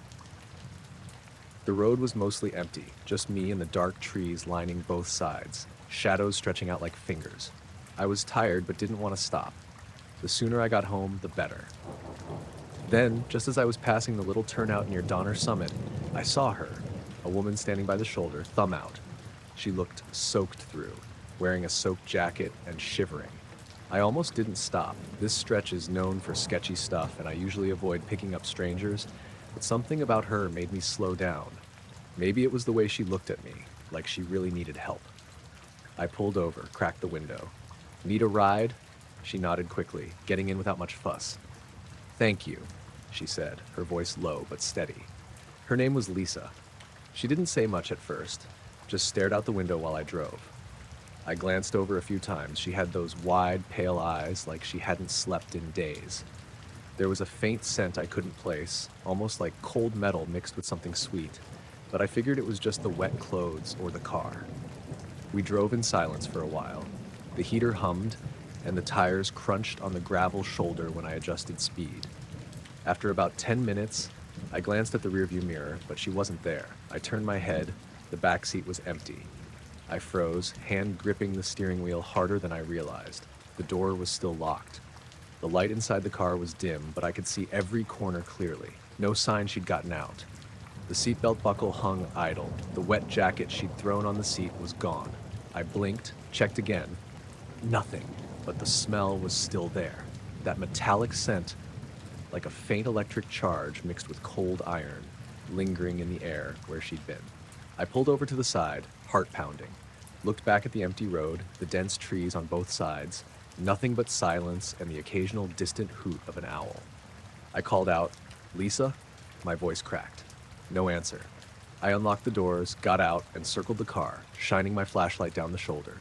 Nothing. No footprints, no jacket, no sign she'd walked away. I got back in, locked the doors, and stared out into the black forest.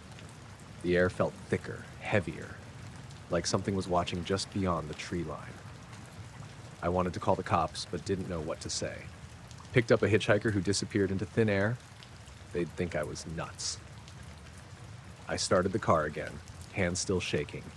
As I pulled back onto the highway, the metallic smell grew stronger for a moment, then faded as quickly as it had come.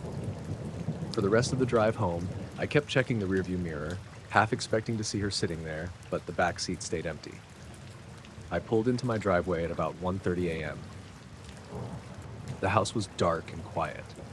I shut off the engine and sat for a minute, trying to process what just happened. I kept smelling that strange, metallic scent in the car, even after I turned off the heater and opened the windows. It was faint, but definitely there. I grabbed a cloth and wiped down the back seat, but it wouldn't go away. I checked my phone. No missed calls, no messages.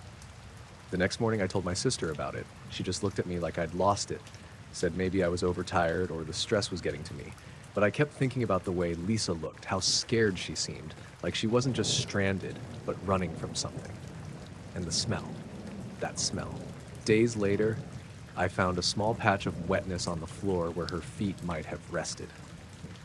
I cleaned it up, but no matter what I did, the metallic scent never completely left the car. Sometimes at night, I swear I can still catch it, faint and cold, like a warning or a reminder. I don't know who Lisa was or where she went, but I'm pretty sure she wasn't just a hitchhiker.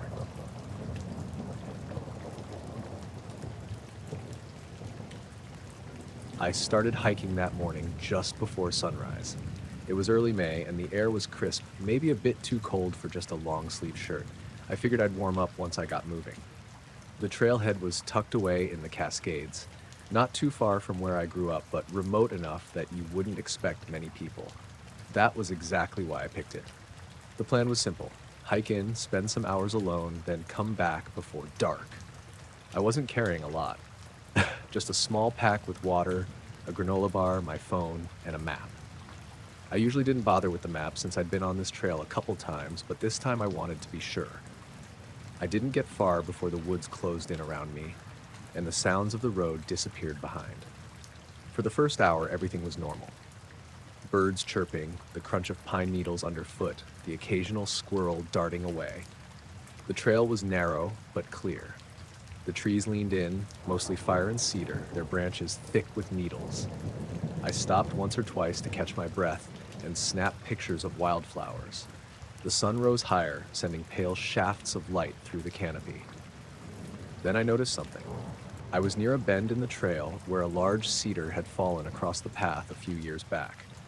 Usually there was a clear way around it, a dirt detour people had worn down. But that morning, it wasn't like that. The branches that blocked the path looked rearranged, like someone had taken them and twisted or broken them in a deliberate pattern, not random damage from weather or animals.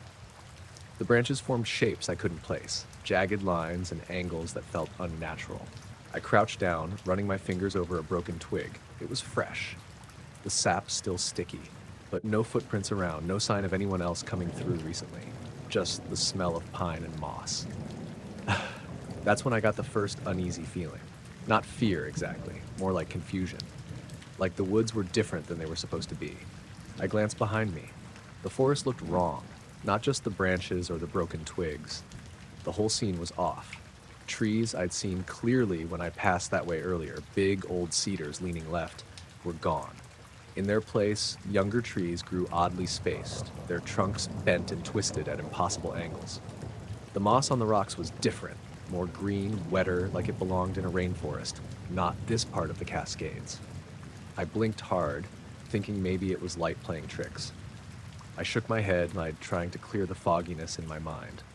I took a step back, trying to retrace where I'd come from. The trail was gone. Not just hidden or overgrown, it was like it never existed. I turned fully around, scanning the area, heart starting to beat faster, but still steady.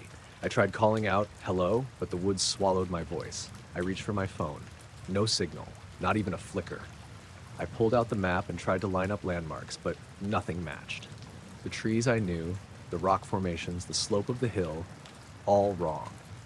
It was like I was somewhere else entirely, inside a forest that looked like mine, but wasn't. I walked in the direction I thought was back, but after 10 minutes, I saw the same patterns of broken branches and twisted trees again. No trail, no sign of human passage. It started to feel like the forest itself was watching me, or maybe guiding me somewhere I didn't want to go. I stopped, took a deep breath. Then I heard it. A faint humming, low and steady, coming from deeper in the woods. Not natural, but not mechanical either. More like a vibration in the air. I thought about turning around, but didn't know which way that was anymore. The humming grew louder, pulsing in rhythm with my heartbeat. Then I noticed the light. It wasn't the sun.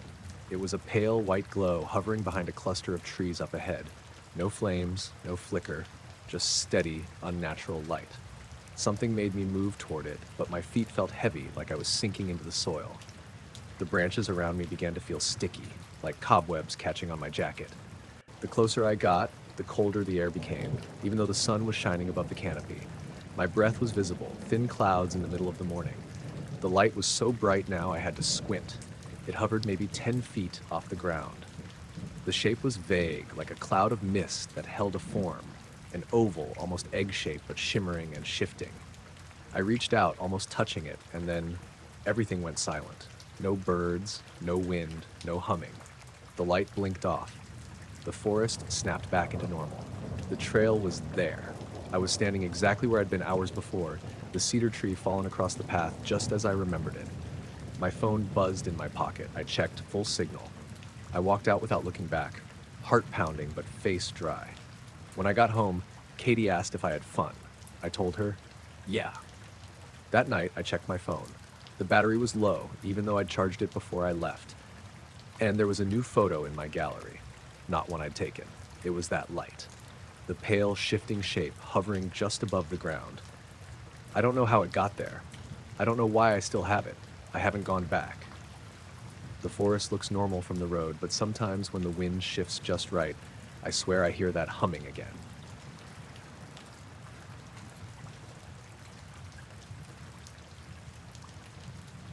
I was out behind the house around midnight, same as most clear nights that year. I'd gotten into amateur astronomy pretty heavy after I moved out to Green Springs. Not much to do out there besides stargaze and fix things that shouldn't be broken yet. The skies were some of the darkest in the state. No light pollution, just endless stars. It's the one thing I liked about that place. I'd set up the Dobsonian on the back deck, pointed south. I was doing some casual observation, nothing too technical, just scanning Cygnus for double stars, messing around. I remember it was one of those rare nights where the air was perfectly still, no wind at all. Even the pine trees on the ridge line weren't moving. The crickets had gone quiet, which I only noticed later. I was leaning over the scope with my red flashlight clipped to my hoodie when I noticed something was off. Not in the eyepiece, just with the stars themselves. A patch of sky near Deneb looked wrong. At first I thought maybe there was a low cloud or some high altitude haze, but the weather had been bone dry all week. The stars in that area weren't dim, they were just gone, like someone had taken an eraser to that part of the sky. It wasn't shaped like a cloud either, it was too clean. A long, horizontal oval, blacker than black, not shimmering or glowing, just solid, like a cutout. It was moving slow, left to right across the sky. I remember blinking a few times to make sure it wasn't my vision. It moved silently, steady as anything. No lights, no trail, just this shape blotting out the densest part of the Milky Way like it didn't belong there. I stepped away from the scope and stood at the edge of the deck to get a better view with the naked eye. Whatever it was, it didn't reflect anything, not starlight, not ambient light from the horizon. It was like looking at a hole in space. I watched it for maybe 30 seconds before I realized I was holding my breath. It felt wrong, somehow. Not scary, exactly. More like a pressure in my chest, like my body wanted to freeze up even though nothing was happening. Then the shape paused. Mid-glide, it just stopped. That's when I noticed how quiet everything was. No insects, no rustling, no distant barking from the houses down the slope. Just this blanket of silence and the weird hum in my ears, like I'd stood up too fast. The blackout shape hovered there for another 10 seconds or so, then shifted. Not forward, down. The way it moved wasn't right. It didn't descend like a plane or a balloon. It just repositioned, instantly, but not abruptly. Like the space it was in changed, not the object itself. That's the only way I can describe it. It stayed low for maybe 5 more seconds, then started gliding again, but this time toward me, slowly, still silent. No wind, no displacement. I remember backing up until I was standing inside the doorframe of the kitchen, still staring at it through the screen. I could see it moving above the ridge, blotting out more stars as it passed. Big. Maybe football field size, but it was hard to tell with no lights or structure to go by. Just a moving shadow. Maisie, my neighbor's dog, started barking 2 houses over. Then she went quiet mid-bark. Not like she stopped, like something cut her off. The power went out a few seconds after that. I heard the fridge click off behind me and the porch light died. I was in complete darkness except for the stars. I remember stepping out again slowly, eyes adjusted now, and the thing was right above me. No lights, no detail, just a void blotting out half the sky. It wasn't directly overhead, off to the right, maybe 100 feet up, lower than any plane had business being. Still no sound, still no wind. I stood there, frozen, for what felt like a full minute. Then it moved again. Same weird way. Not flying, just changing position. It shifted back toward the ridge and rose higher, gaining altitude in a straight vertical line, like it was done. I watched it until it disappeared into the stars again, just blended back into the sky like it had never been there. A few seconds later, the porch light flicked back on. The fridge hummed. Crickets started chirping again, all at once. I stood there another few minutes, then locked everything up and went to bed without brushing my teeth. Next morning, I checked the local weather logs to see if maybe a weird cloud formation could explain it. Nothing. Skies had been clear all night. I even pulled the footage from my trail camera, but it only caught static between 12:02 and 12:11 a.m. I didn't go out again for a week. When I finally did, I couldn't bring myself to look up.